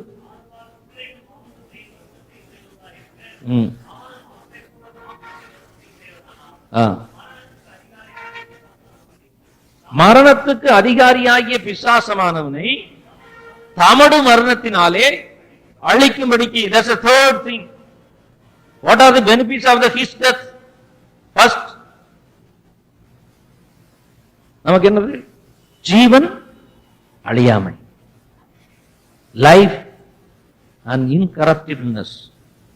Second, glory and honor. ஐயோ, யோசிக்கவே முடியும். glory and honor அவருக்குள்ளதுதான். ஆனா அவரை நம்பி விசுவாசிக்கிற அவருடைய பிள்ளைகளுக்கு அவர்களும் கனத்தினாலும் மகிமையினாலும் முடிசூட்டப்படணும் சொல்லி அவர் மரணத்தை ஏற்றுக்கொண்டார். இன்னொன்று, அவர் மரணத்தில் செய்த மிக முக்கியமான காரியம் என்னவென்றால், மரணத்துக்கு அதிகாரியாயிருந்த பிசாசானவனை தன்னுடைய மரணத்தினாலே அழித்து. பிசாசை அழித்து எவ்வளவு நாள் ஆச்சு? 2000 வருஷம் ஆச்சு. மரணத்துக்கு அதிபதியாயிருந்த பிசாசை என்ன செய்தார்? அழித்து தம்முடைய மரணத்தினாலே அதை அழித்தார். அழித்தது மாத்திரமல்ல, அடுத்தது ரொம்ப முக்கியமானது. அடுத்த வசனம், ஜீவகாலமெல்லாம் மரண பயத்தினாலே அடிமைத்தனத்துக்கு உட்பட்டிருந்த யாவரையும் விடுதலை பண்ணும்படிக்கு அப்படி ஆயிற்று. ஹல்லேலூயா. அவர் மரித்தது பிசாசை அழிப்பதற்காக மாத்திரமல்ல, ஜீவகாலமெல்லாம் மரண பயத்திலே அடிமைப்பட்டிருக்கிற நம்ம விடுதலை பண்ணும்படிக்கு. ஆனால் மரண பயத்திலிருந்து விடுதலை வந்திருக்கிறதா? ஹல்லேலூயா. ஏன் ஒரு மாதிரி பாக்குறியே? இப்ப உட்கார்ந்து இருக்கிற எல்லாரும் ஜீவனோடு இருக்கிறோம், ஸ்தோத்திரம், சரிதானா? ஆனா நம்முடைய மரணம் எப்ப வரலாம்? எப்பனாலும் வரலாம். ஆமென். இங்க இருப்போம் என்கிற நிச்சயம் நமக்கு இல்லைன்னு பவுல் சொன்னாங்க. இங்க இருக்கிறது இருக்கிறோம், ஸ்தோத்திரம். இந்த உலகத்துல எவ்வளவு நாள் இருப்போங்கிற நிச்சயம் நமக்கு என்ன கிடையாது, கிடையாது. ஆனால் விசுவாசிகளாகிய நமக்கு ஒரு பெரிய நம்பிக்கை கொடுக்கிற என்னன்னா, எந்த நேரம் மரணம் வந்தாலும் இந்த சரீரத்தை விட்டு குடி போகவும் கர்த்தரத்திலே குடியிருக்கவும் அதிகமாய் நாடுகிற ஒரு கூட்டம். அது வர வரைக்கும் நாம் அவரோடு குடியிருக்க முடியாது, நாம் இங்கதான் குடியிருக்க முடியும். ஆனா இது வந்துட்டுனா இந்த பாரம் சுமந்து தவிக்கிற இந்த பரிதாபமான உலக வாழ்க்கையிலிருந்து விடுதலை பெற்று மரணமில்லாத, கண்ணீர் இல்லாத, வியாதி இல்லாத, வேதனை இல்லாத அவருடைய சமூகத்துக்கு போகிற அந்த ஒரு விடுதலை நமக்கு கிடைக்கும். காலமெல்லாம் மரண பயத்தினால் அடிமைப்பட்டிருந்தவர்கள் முந்தி பாவ மன்னிப்புக்கு முன்பாக மரண பயம் இருந்தால் அதனுடைய நோக்கம் என்ன? செத்தா நரகம் போவோமேன்னு சொல்லி. இன்னைக்கு ரட்சிப்பு இல்லாமல் மரிக்கிறவர்கள் எத்தனை பரிதாபமான மக்கள். அதுக்கு பிறகு there is no remedy, finished, ஒன்னும் செய்ய முடியாது. ஆனால் இந்த இடத்துல யாராவது ரட்சிப்புக்கு தூரமா இருந்தால் அதே நிலைமையில ஏஞ்சி போயிடாதீங்க. இன்றைக்கு ரட்சிக்கப்படுகிறது போல ஒரு பாக்கியம் வேற எந்த நாளும் கிடையாது. அல்லேலூயா. இயேசுவின் சிலுவை மரணத்தை தியானிக்கிற புனித வெள்ளி என்று சொல்லிக் கொண்டிருக்கிற அந்த ஒரு நாளை என்னுடைய ரட்சிப்பின் நாளா வச்சுக்கிறேன். இன்றைக்கு நான் ஆண்டவரை ஏற்றுக்கொண்டு இயேசுவிடத்தில் என் பாவத்தை மன்னிக்கும்படி சொல்லி நான் ஆண்டவருடைய பிள்ளையா மாறுவேன்னு சொல்லி நீங்க ஒப்பு கொடுத்தால் இதை போல ஒரு பாக்கியமான நாள் வேற எந்த நாளும் இருக்க முடியாது. கர்த்தருக்கு ஸ்தோத்திரம். குட் ஃப்ரைடே அன்னைக்கு ரட்சிக்கப்படுறது ரொம்ப நல்லது இல்ல, கிறிஸ்துமஸ் அன்னைக்கு ரட்சிக்கப்படுறது ரொம்ப நல்லது இல்ல. பிரைஸ் காட், ஹல்லேலூயா. சொல்லிக்கிட்டே இருக்கலாம். குட் ஃப்ரைடே அன்னைக்கு நான் ரட்சிக்கப்பட்டேன், குட் ஃப்ரைடே அன்னைக்கு ரட்சிக்கப்பட்டேன், கிறிஸ்துமஸ் அன்னைக்கு ரட்சிக்கப்பட்டேன்னு சொல்லி நமக்கு நாட்கள் ஒன்றும் பெருசு இல்லை, எந்த ஆளும் உண்டு. காலமெல்லாம் மரண பயத்தினாலே இன்றைக்கு வேதனை என்ன? அவன் ஆண்டவருக்கு ஆயத்தமான ஒரு பிள்ளையா இருந்தா நம்ம சந்தோஷம் இருக்கா?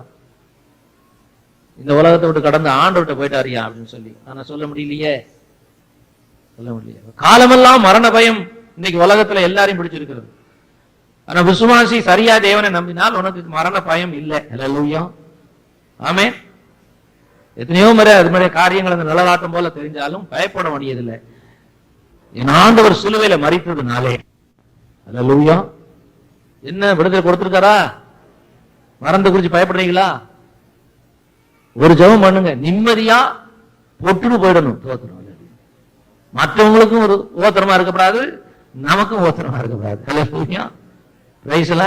சில கேசுகள் பெட்ல படுத்து ஊர்ல இருக்கிற டாக்டர் எல்லாம் கூப்பிட்டு வந்து ஊர்ல இருக்கிற மருந்தெல்லாம் சாப்பிட்டு இருக்கிற ஊசி எல்லாம் போட்டு கட்டிலும் காலி ஆக மாட்டேங்க, ஆளு எந்திக்க மாட்டேங்கிறாரு. அடே அப்பா, எல்லா வேதனையும் பட்டு கடன் பட்டு இருக்கிற இன்டென்சிவ் கேர் எல்லாம் போய் ஒரு சுத்தி சிலர் இங்கிருந்து அமெரிக்கா வரைக்கும் போய் அங்கிருந்து திருப்பி வந்து திரும்பியும் போகாம இருந்து மனைவி சொல்லும், ஒப்பு கொடுங்க, ரொம்ப கஷ்டப்பட்டு ஏன் ஒப்பு கொடுங்க, ஒப்பு கொடுக்காமலாம் இருக்கிறேன். அவர் அது வேற ஒப்பு கொடுத்திருப்பாரு நமக்கு இல்லை, போக மாட்டேன். வேற ரொம்ப கஷ்டப்பட்டு ஒரு நாள் ஹல்லேலூயா ஒரு அம்மா இப்ப கொஞ்ச நாளா வேதனைப்பட்டுக்கிட்டு இருக்குது. ஐயோ கர்த்தாவே, குளுக்கோஸ் எல்லாம் கொடுத்துக்கிட்டு இருக்காரு. எத்தனை வயசாச்சு? 90 வயசு.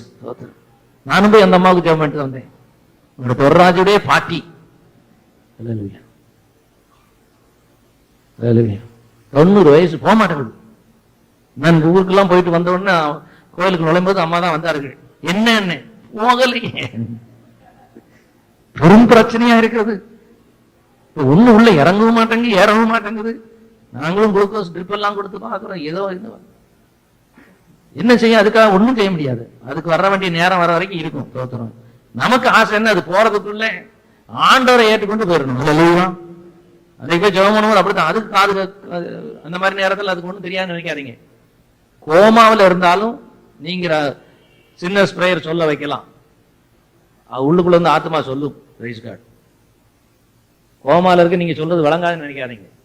எல்லாம் பெர்ஃபெக்ட் அண்டர்ஸ்டாண்டிங் அங்க உள்ள உண்டு. சரீரபிரமா தான் பேச தெரியாது, ஆனா ஆத்மா பேசும்.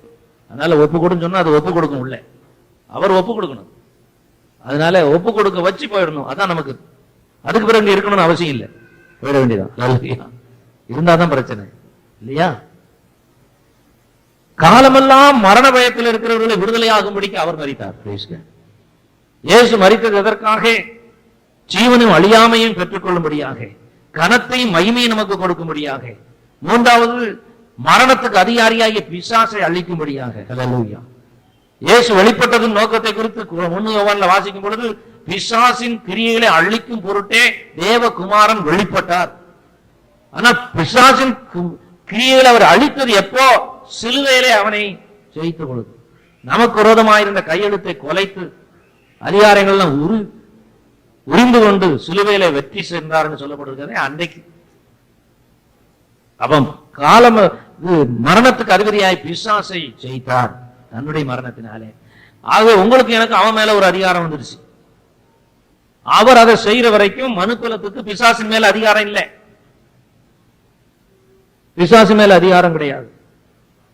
சுவிசேஷத்துல தான் பிசாசை துரத்தப்பட முடியாது. கர்த்தர் தம்முடைய வல்லமை, என்னுடைய அதிகாரத்தையும் என்னுடைய வல்லமையும் நான் உனக்கு தர்றேன்னு சொன்னார். அங்கேதான் பிசாசுகள் அன்றையிலும் இன்ன வரைக்கும் ஓடிக்கொண்டிருக்கிறது. இன்னைய வரைக்கும் பிசாசு மேல உங்களுக்கு எனக்கு அதிகாரம் கொடுத்தது காரணம், அவர் அவனை அழித்து அவன் மேல வெற்றி சிறந்ததுனாலே நமக்கு அந்த வெற்றியை கொடுத்தாரு. கொலோசியர்ல 2:14-15 அந்த வசனமும், 2 கொரிந்தியர் 2:14-15 எல்லா இடங்களிலும் எப்பொழுதும் கிறிஸ்துவுக்குள் எங்களை வெற்றி சிறக்க பண்ணுகிறவர். அவ பிசாசின் மேலே நமக்கு அதிகாரம் கிடைக்க, வல்லமை கிடைக்க, அவர் தம்முடைய மரணத்தினால அவனை ஜெயிச்சார். அது மாத்திரமல்ல, காலமெல்லாம் மரண பயத்தில் இருந்த மனுக்குலத்தை மரண பயத்திலிருந்து விடுதலை பண்ணினார். அல்லேலூயா. நமக்கு ஒரு நம்பிக்கையை கர்த்தர் கொடுத்தார். இந்த உலகத்துல 1 நாள் 2 நாள் 1 வருஷமோ 1.5 வருஷமோ இல்ல 4 வருஷமோ 10 வருஷமோ 20 வருஷமோ இல்ல கர்த்தர் வர வரைக்கும் தெரியாது. ஆனா என்னைக்கு போனாலும் அங்க போய் சேர்றதுக்கு ஒரு பாக்கியத்தை செலவு ஆண்டவர் சம்பாதிச்சு கொடுத்திருக்காருங்கிற அந்த ஒரு நிலைமை. அல்லேலூயா. ஆமென். இது வரைக்கும் எல்லாம் வந்துருச்சு. ஸ்தோத்திரம். இப்படி என்ன ஆண்டவர் விடுவிச்சிருக்காருன்னு சொல்றவங்க மட்டும் ஒரு கையை உயர்த்தி ஒரு அல்லேலூயா சொன்னால் நலமாயிருக்கும். அல்லேலூயா. ஜீவனையும் அழியாமையும் கனத்தையும் மகிமையும் பிசாசின் மேல இருந்த அதிகாரம் வல்லமையும் நம்மையில கர்த்தர் கொடுத்து காலமெல்லாம் மரண பயத்தில் இருந்த நம்மை விடுதலை ஆக்கிறார். 4 காரியம் சொன்னேன். அல்லேலூயா. ஒன்று என்னது? ஜீவன், அழியாமை. இயேசுவின் மரணத்தினாலே கிடைச்ச முதல் வாக்கியம். அதுக்கு முன்னாலே அழிவுக்கும் பாவத்துக்கும் ஒப்பு கொடுக்கப்பட்ட ஜனம். இன்னைக்கு அழியாமையும் ஜீவனையும் கர்த்தர் கொடுத்து சுவிசேஷத்தை அனுப்பியிருக்கிறார். என்றைக்கோ எது மூலமா யார் மூலமாவோ எப்படியோ சுவிசேஷம் நமக்கு வந்ததுனாலதான் இன்னைக்கு விசுவாசிகள் ஆகி வந்து சேர்ந்திருக்கிறோம். எத்தனையோ பேர் இந்து பேக்ரவுண்ட்ல இருந்து வந்தவர்கள். உங்களுக்கு எங்கேயோ சுவிசேஷத்தை பெற்றீர்கள். ஆண்டவர் கிருபையா அவங்களை ரட்சித்து. அது மாத்திரமல்ல, அவருக்கு கொடுக்கப்பட்ட கனத்தையும் மகிமையும் நாம் பெற்றுக்கொள்ள வேண்டும் என்பதற்காக அவர் தம்முடைய மரணத்தை, அந்த பாடுள்ள வேதனை உள்ள மரணத்தினாலே ரட்சிப்பின் அதிபதியாக மாற்றப்பட்டார். Captain of our salvation. He became the captain of our salvation. ரட்சிப்பின் அதிபதி. இங்கே எபிரேயர் முழுவதும் இந்த ஆண்டவருக்கு என்னென்ன அருமையான பெயர்கள் கொடுக்கப்பட்டிருக்கிறது. 2ஆம் எபிரேயர்கள் வேத புத்தகத்தை எடுத்துடுங்க. 1 அதிகாரம் 2ஆம் வசனத்துல இந்த கடைசி நாட்கள் குமாரன், Sun, that's the first one. போதும் நான் சொல்றேன். 1ஆம் அதிகாரம் 2ஆம் வசனத்துல குமாரன் அண்டர்லைன் பண்ணிடுங்க. பண்ணிட்டு அதுக்கு மேல 2:10 போடுங்க. 2:10 ரட்சிப்பின் அதிபதி, captain of our salvation, that's also Jesus. அங்கே 3:1 போடணும். அப்போஸ்தலரும் பிரதான ஆசாரியருமான கிறிஸ்து இயேசு. குமாரன், ரட்சிப்பின் அதிபதி, அப்போஸ்தலரும் பிரதான ஆசாரியருமான கிறிஸ்து இயேசு. 5:10 பிரதான ஆசாரியர் மெல்கிசேதேக்கின் முறைப்படி வந்தவர். 7ஆம் அதிகாரம் 22ஆம் வசனத்துல விசேஷித்த உடன்படிக்கைக்கு பிணையாளி. சுவரிட்டி. He became our surety. வீட்டு கம்பெனியில வீட்டு எடுத்தா சுவரிட்டி வேணும் கேட்கிறான். உங்களுக்கு எல்லாருக்கும் சுவரிட்டி யாரு? இயேசு கிறிஸ்து. பிணையாளியாக தன்னை ஒப்பு கொடுத்தார். பிணையாளியா ஒப்பு கொடுக்கிறோம் வெகுபாடுபடுவான்னு பைபிள்ல போட்டிருக்கு. சிட்டு கம்பெனியில போய் நீங்க சுவரிட்டியா கைப்படுத்து போட்டீங்கன்னா வெகுபாடுபடுவீர்கள். அவர்கள் கெட்டாமல் போவார்கள், பிறகு நீங்க உங்க இடத்துல இருந்து வாங்குவார்கள். நீதிமொழியில் ஞானி அதை யோசித்ததுனாலதான் மற்றவர்களுக்காக பிணைக்கப்படுகிறவன் வெகுபாடுபடுவான்னு சொன்னார். இயேசு கிறிஸ்து பிதாவிடத்துல போய் நமக்காக பிணையாளி ஆச்சார். அதனால்தான் வெகுபாடுபட்டார். பிணையாளி. பிறகு 8ஆம் அதிகாரம் 2ஆம் வசனத்துக்கு வந்தால், அவர் ஆசாரிய ஊழியம் செய்கிறவருமாயிருக்கிற பிரதான ஆசாரியர் நமக்கு உண்டு.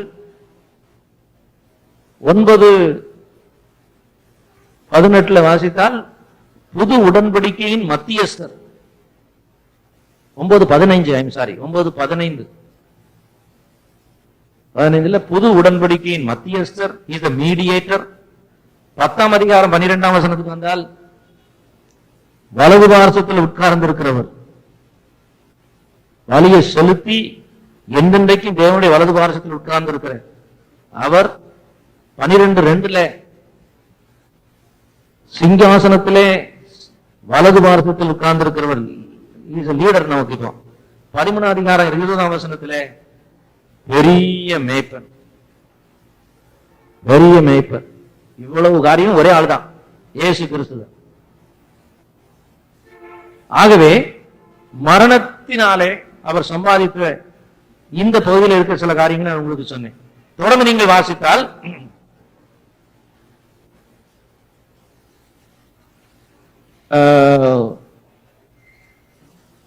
ரோமர் 15ஆம் அதிகாரம் 5ஆம் அதிகாரம் 8ம் 10ம் வாசிங்க. 8ம் 10 சீக்கிரம். நாம் பாவிகளாய் இருக்கையில் மரித்ததினாலே தேவன் நம்மேல் வைத்த அன்பை என்ன செய்தார்? விளங்க பண்ணினார். போதும் 10ஆம் வசனம். நாம் தேவனுக்கு சத்துருக்களாய் இருக்கையில் அவருடைய குமாரனின் மரணத்தினாலே அவருடனே ஒப்புரவாக்கப்பட்டோமானால், ஒப்புரவாக்கப்பட்ட பின்பு ரட்சிக்கப்படுவது அதிக நிச்சயமாமே. 2 நல்ல கவனிங்க. தேவன் மறிக்கும்படியாவே ஒப்பு கொடுத்து நம்மேல் வைத்த அன்பை விளங்க பண்ணினார். உங்க மேல என் மேலையும் வச்சிருக்கிற தேவ அன்பை எப்படி வெளிப்படுத்தினாரா? நமக்காக கிறிஸ்துவை மறிக்க ஒப்பு கொடுத்ததுனாலே. அதனாலதான் பவுலுக்கு ஒரு பெரிய தைரியம் வந்து அவன் பேசுவான். ரோமர் 8:32 நம் சொந்த குமாரன் என்றும் பாராமல் எனக்காக உனக்காக நமக்காக அவரை ஒப்பு கொடுத்த பரமபிதா அவரோடு கூட மற்ற எல்லாவற்றையும் அருளாது இருப்பது எப்படி? என்ன அருமையான ஒரு கேள்வி தெரியுமா? அதன் அர்த்தம் என்னவென்னா, இயேசு கிறிஸ்துவையே மறிக்க அவர் ஒப்பு கொடுத்தாருங்க எங்க அப்பா. அந்த இயேசு கிறிஸ்துவோடு கூட மற்ற எல்லாவற்றையும் அவர் கொடுக்காம இருப்பாரா? அல்லேலூயா. அப்ப எது குறித்து நீ என்ன செய்ய வேண்டியதில்லை, கவலைப்படாதேன்னு அர்த்தம். இயேசு மரணத்துக்கு தன்னை ஒப்பு கொடுத்திருக்கும் பொழுது, இப்ப அவர் மரணத்துல இருக்கல, அவர் உயிர் தெழுந்து ஜீவனுள்ள உயிரோடு இருக்கிற ஆண்டவராய் இருக்கிறார். பிதாவாகி தேவன் அவரை மறிக்க ஒப்பு கொடுத்தவர், அவரோடு கூட மற்ற எல்லாவற்றையும் எப்படி அருளாது இருப்பார்? அதனால ஒப்பு கொடுத்தது போல தேவன் நம்ம மேல எவ்வளவு அன்புள்ளவர், அந்த அன்பை வெளிப்படுத்துகிறார் அவரை மறிக்க ஒப்பு கொடுத்ததுனால. அப்ப அவரோடு கூட மற்ற எல்லாவற்றையும் அருளாது இருப்பது எப்படி? சின்ன சுண்டைக்காய் காரியத்துக்கெல்லாம் இன்னைக்கு வருத்தப்பட்டுக்கிட்டு வேதனை போட்டு ஆண்டவர் எனக்கு தருவாரோ தரமாட்டாரோ, கிடைக்குமோ கிடைக்காதோ, ஏன் கவலைப்படுறீங்க? என்ன செய்யாத, கவலைப்படாத. ஆனா சில பேர் கவலையின் உருவமாவே இருப்பார்கள். இன்னைக்கு குட் ஃப்ரைடே இன்னைக்கு கவலையை எடுங்க. Praise God. இயேசு எனக்கு மரிப்பதுனாலே, அல்லேலூயா, அவரோடு கூட மற்ற எல்லாவற்றையும் பிதா எனக்கு தருகிறவராயிருக்கிறார். ஆமென். நான் இனி எதை குறித்து என்ன செய்ய மாட்டேன், கவலைப்படாமல். பவுல் சொன்னது போல ஒன்றை குறித்தும் நீங்கள் கவலைப்படாமல். வசனம் எவ்வளவு கிளியரா இருக்குது. ஒரு சிலதை குறித்து நீங்கள் கவலைப்படலாம்னு போட்டிருக்குது. Be anxious for nothing. ஒன்றை குறித்தும் கவலைப்படாமல் எல்லாவற்றையும் ஸ்தோத்திரத்தோட கூடிய ஜெபத்தினாலும் வேண்டுதலினாலும் என்ன செய்யுங்க, தெரியப்படுத்துங்க. இயேசு மரித்த பிறகு நமக்கு என்னங்க கவலை? மரிக்கிறதுக்கே அவரை ஒப்பு கொடுத்துட்டாரு. அல்லேலூயா. அதனால தேவன் தம் அன்பை வெளிப்படுத்தினார்னா, இன்னைக்கு அந்த பிதாவாகிய தேவன் அவரோடு கூட மற்ற எல்லாவற்றையும் அருளாது இருப்பது எப்படி? ஒரு வீட்டை கொடுக்க மாட்டாரா? யாரும் வந்து என்கிட்ட ஒரு வீடு கிடைக்க முடியாது, ஜெபம் பண்ணுங்க. அல்லேலூயா. கர்த்தருக்கு ஸ்தோத்திரம். எல்லாவற்றையும் கொடுப்பார். ஆமே. அவர் கொடுக்கிறதும் அவர் செய்யற காரியங்களையும் பார்த்தால் ஆச்சரியமா இருக்கு. நீங்க என்னைக்கு பைபிள் ஸ்டடியில சொன்னா என்னைக்கு சொன்னது இல்லை. சிலான் போயிருந்தேன் இப்போ, ஸ்ரீலங்கா. அங்க நமக்கு 3 பிரான்ச் இருக்கிறது. அதில் ஒருத்தர் பாஸ்டர் சுரேஷ் மதுரையில வந்து நம்மகிட்ட ட்ரைனிங் படிச்சுட்டு போய் ஒரு சபை ஆரம்பிச்சு, அதுல இருந்து இன்னும் 2 சபையை ஆரம்பிச்சு 3 சபைகள் இருக்கிறது. நான் போயிருந்த போது என்னுடைய ஜப கூட கட்டிக்கிட்டு இருக்கோம். நாங்க நீங்க வந்து ஜெபம் பண்ணணும்னு சொன்னார். இங்கிருந்து போகும்போதே ஜோசப் ஆலோசனை சொன்னா, எப்படியாவது அங்க போய் விட்டுறாதீங்க, ஜெபம் பண்ணிட்டு வந்துருங்க, அது கூட அவருக்கு உற்சாகமா இருக்கும். சரின்னு போயிருக்கும்போது அவர் கூப்பிட்டாருன்னு நான் கேட்டேன், எவ்வளவு கேட்டுறீங்க எப்படின்னு கேட்டேன். அப்ப சொன்னார், பாஸ்டர் ஒரு 20 லட்சம் கிடைச்சது இல்ல, 20 லட்சம் எங்க இருந்தோ கிராண்ட் வந்துட்டு உங்களுக்கு அவன் என்னையாது ஹெட் குவார்டர்ஸ்க்கே தெரியல, உனக்கு எப்படி வந்து? அப்ப ஜோசப் ஆலன் சொல்லியா சொல்லிய என்னன்னு கேட்டேன். வந்து தெரியுமா, விடோண்டு ஒரு வீட்டுல, பழைய காலத்து வீட்டுல உட்காந்து அந்த சின்ன ஹால்ல ஆராய்ச்சிக்கிட்டு இருந்த சபை, அதுக்கு பக்கத்துல 5 மாடி கட்டின ஒருத்தன் கட்டினான் பேங்க், பெரிய பேங்க்.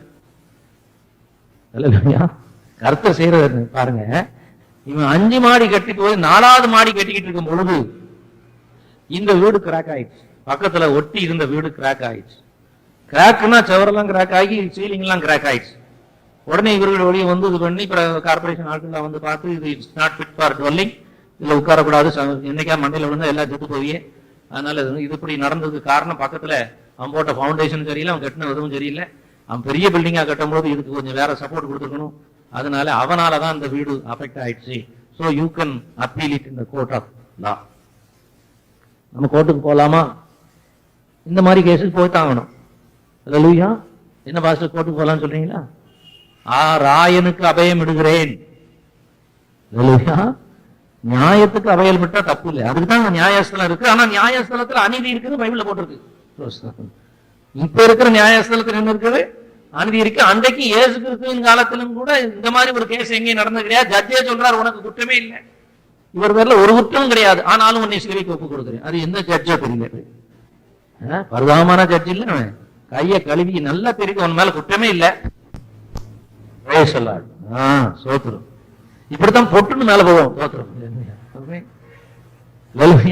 இங்க ஆஃப் ஆகும், அங்க ஆன் ஆயிடும். ஒரு ரூம்ல இருந்து இன்னொரு ரூமுக்கு போற மாதிரி இருக்கு. அதனாலதான் கவலைப்படாத, சாவை குறிச்சு என்ன செய்யாத, கவலைப்படாத. நல்ல விசுவாசியா இருந்தா நம்மள சாவு பயத்திலிருந்து கர்த்தர் என்ன செஞ்சிருக்கிறார், விடுதலை ஆக்கியிருக்கார் தம்முடைய மரணத்தினாலே. அதனால அந்த மரணத்தை வச்சு இன்னைக்கு ஞாபகப்படுத்திட்டு இருக்கிறோம். கர்த்தருக்கு ஸ்தோத்திரம். 7 மாசத்துல 3 கோர்ட்டுக்கு போனார்கள். சின்ன கோர்ட்ல இருந்து பெரிய கோர்ட், அதுக்கு ஒரு ஹைகோர்ட். 7வது மாசம் ஹைகோர்ட்ல ஜட்ஜ்மெண்ட் வந்தது. அவர்களுடைய வீடு இடிப்பட்டது காரணம் இவ்வளவு பெரிய பில்டிங் கட்டினதுனாலதான். அதனாலே 20 லட்சம் நஷ்ட ஈடு கொடுக்கணும். அது மாத்திரமல்ல, அவர்கள் அந்த இடத்துல இன்னொரு ஜெபவீட்டை கட்டி ஆராதிக்கிற வரைக்கும், அவர்கள் கட்டுமானம் முடிகிற வரைக்கும், உன்னுடைய முதல் புளோர்ல ஞாயிற்றுக்கிழமை தோறும் அவர்கள் ஆராதனை நடத்த இடம் கொடுக்கணும். இது எங்க நடக்குவாங்க? அவங்க கட்டின பில்டிங்ல இதை விட பெரிய பேங்க் பில்டிங், அதுல ஃபர்ஸ்ட் புளோர்ல இவங்க ஆராதனை நடத்துகிறார்கள். நடத்தி இப்ப கட்டியாச்சு, நான் போய் அதுக்கு ஜெபம் பண்ணிட்டு வந்தாச்சு. கர்த்தருக்கு ஸ்தோத்திரம். இன்னும் 2-3 வாரத்துல எல்லாம் முடிஞ்சு, மேல வீடு கீழே ஹாலு எல்லாம் 20 லட்சம் அவன் கொடுத்த பணம். ஏன் கவலைப்படுறீங்க? அல்லேலூயா. கர்த்தர் இப்படி செய்வார், அப்படி செய்வார், எப்படி செய்வார். அல்லேலூயா. நாம மட்டும் அவர் மேல வைக்கிற விசுவாசத்தை குறைக்க கூடாது. அதுக்கு நம்பிக்கை எப்போ வருதுன்னா, நம்முடைய சொந்த குமாரன் என்று பாராமல் எனக்காக அவரை ஒப்பு கொடுத்தவர், அவரோடு கூட மற்ற எல்லாவற்றையும் அருளாது இருப்பது எப்படி? நாம சில நேரம் ஆண்டவர்கிட்ட போய் கேட்கறதும் பொண்ணதையும் பாத்தீங்கன்னா சுண்டைக்கா காரியங்களுக்கு எல்லாம் போய் ஜெபம் பண்ணிட்டு இருக்கோம். அதெல்லாம் விசுவாச அறிக்கையில பெற்றுக்கொள்ள வேண்டிய காரியங்கள். அல்லேலூயா. நம்முடைய விசுவாசத்தை அறிக்கை பண்ணி விசுவாசத்தின் அடிப்படையில காரியங்களை பெற்றுக்கொள்ளும் தவிர அங்க போய் அவிசுவாசத்தை அறிக்கை பெற்றுக்கிட கூடாது. சில வருஷங்களுக்கு முன்பாக டெல்லிக்கு ஒருத்தர் போயிருந்தார். டிக்கெட் கிடைக்கல வர்றதுக்கு, ஆனா கட்டாயம் மெட்ராஸ் வந்து ஆகணும். என்னடா செய்யுது, எந்த ட்ரெயின்லயும் ட்ரெயின் இல்லையே. அப்ப கிளாடி வீட்டுல தங்கிட்டோம். அப்போ அந்த நண்பனுக்கு கர்த்தர் அங்க இருந்த ஃப்ரெண்டு ஒரு நாள் சாயந்தரம் வர்றாரு. நான் எவ்வளவோ ட்ரை பண்ணேன், எந்த இதுலயும் ட்ரெயின்ல டிக்கெட் இல்லை, நீ ஆனா நாளாச்சு நீங்க போக வேண்டி இருக்குன்னா என்ன செய்யறது, அதனால இந்த அங்க பிளைட் டிக்கெட் புக் பண்ணிட்டு வந்தாச்சு, நீங்க பிளைட்ல போகலாம். அப்பமே 2250 ரூபாய் என்ன முதல். இந்த பிளைட் டிக்கெட்டை வாங்கிட்டு இவர் என்ன சொல்றார், மீனம்பாக்கத்துல இருந்து ராயபுரம் போகிறதுக்கு 75 ரூபாய் டாக்ஸி கேட்பானே, பாவி 2250 ரூபாய் செலவச்சு ஒரு ஆள்கிட்ட போய் 75 ரூபாய் செலவை பத்தி பேசிட்டு இருக்கலாமா? அதான் அர்த்தம். நம்முடைய சொந்த குமாரன் என்று பாராமல் ஏதுக்கு நமக்கு ஒப்பு கொடுத்துட்டார் ஆண்டவர். அவர்கிட்ட போய் இந்த சுண்டைக்காய் காரியங்கள் எல்லாம் எனக்கு தருவீங்களான்னு கேட்டா அவருக்கே ரொம்ப வயிற்றுச்சலா இருக்கு. என்னப்பா நான் இவ்வளவு செஞ்ச பிறகு நீ முட்டோண்டு வந்து கேட்டுக்கிட்டு இருக்கியே, இதெல்லாம் உனக்குள்ள, என்னுடையவைகள் எல்லாம் உன்னுடையவைகள் ஆயிருக்கிறது. மகனே நீ எப்போதும் என்னோடு இருக்கிறாய், என்னுடையவைகள் எல்லாம் உன்னுடையவைகள், எல்லாம் கிறிஸ்துடையது, கிறிஸ்து நம்முடையவர்.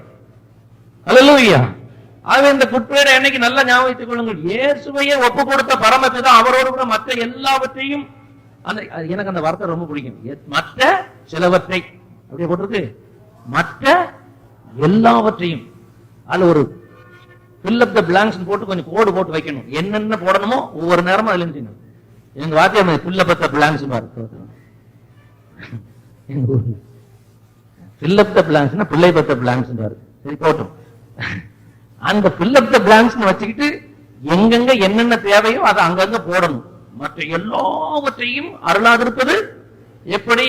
உன் பிள்ளைக்கு மாப்பிள்ளையோ, உன் பிள்ளைக்கு வேலையையோ, உங்களுக்கு ஆசையோ, உன் வீட்டுக்கு வாடகையோ, இல்ல ஒரு புது வீட்டையோ, என்ன வேணாலும் சரி என்ன செய்யலாம், போடலாம். இவ்வளத்தையும் கேட்டுட்டு பிற திருப்பி போய் எனக்கு என்ன கிடைக்கும், எனக்கு என்ன செஞ்சாரே ஆண்டவர், என்னதான் செய்துகிட்டு இருக்கிறார், உத கொடுக்காத வரைக்கும் நல்லது. மரணத்தை உத்தரித்ததுனாலே அவர் நமக்கு சரி. இரண்டாவது வாசிக்கும் பொழுது அவருடைய மரணத்தினாலே நாம் பிதாவோடு கூட என்ன செய்யப்பட்டோமா, ஒப்புரவாக்கப்பட்டோம். The reconciliation was a result of the death of Jesus Christ. இயேசு மரிக்கலன்னா மனுக்குலம் பிதாவோடு கூட ஒப்புரவாக்கப்பட்டிருக்காது. ஆதாம் பிரித்த மனுக்குலம் மறுபடியும் ஒப்புரவாக்கப்பட்டது. நீங்கள் நானும் அப்பா பிதாவே என்று கூப்பிடுகிற புத்திர சுவிகாரத்தின் ஆவிக்குள்ள வந்தோம். அந்த மரணம் நமக்கு செய்த முதல் காரியம், நம்மை பிதாவோடு ஒப்புரவாக்கிட்டார். இப்ப ஆனா இப்ப சொல்ல நல்லா கவனிங்க, நீங்க பிதாவோடு கூட ஒப்புரவாக்கிட்டீர்கள், ஆனா இன்னும் மாமியாரோடு ஒப்புரவாகவில்லை, தகப்பனோடு ஒப்புரவாகவில்லை, புருஷனோடு ஒப்புரவாகவில்லை, மனைவியோடு ஒப்புரவாகவில்லை, பெற்றோரோடு ஒப்புரவாகவில்லை, பிள்ளைகளோடு ஒப்புரவாகவில்லை. இன்னும் சொல்ல போல சபையில சகோதரர்கள் சகோதரிகளோடு கூட இன்னும் என்ன செய்யலையே, ஒப்புரவாக இல்லையே. எஸ், இப்ப இந்த இடத்துல எனக்கு இந்த ஆள் மேல எனக்கு சரியான ஒரு ஃபெல்லோஷிப் இல்லைன்னா இன்னைக்கு அதை சரி பண்ணணும். Praise God. ஹல்லேலூயா. இந்த ஆராதனை முடிஞ்சவன பிரதர், இது வரைக்கும் I didn't have a right kind of fellowship with you. இப்ப நான் ரைட் ஹேண்டட் ஃபெல்லோஷிப் கொடுக்கிறேன். Praise God. ஹல்லேலூயா. வலது கையை கொடுத்தார்கள் ஐக்கியத்துக்கு.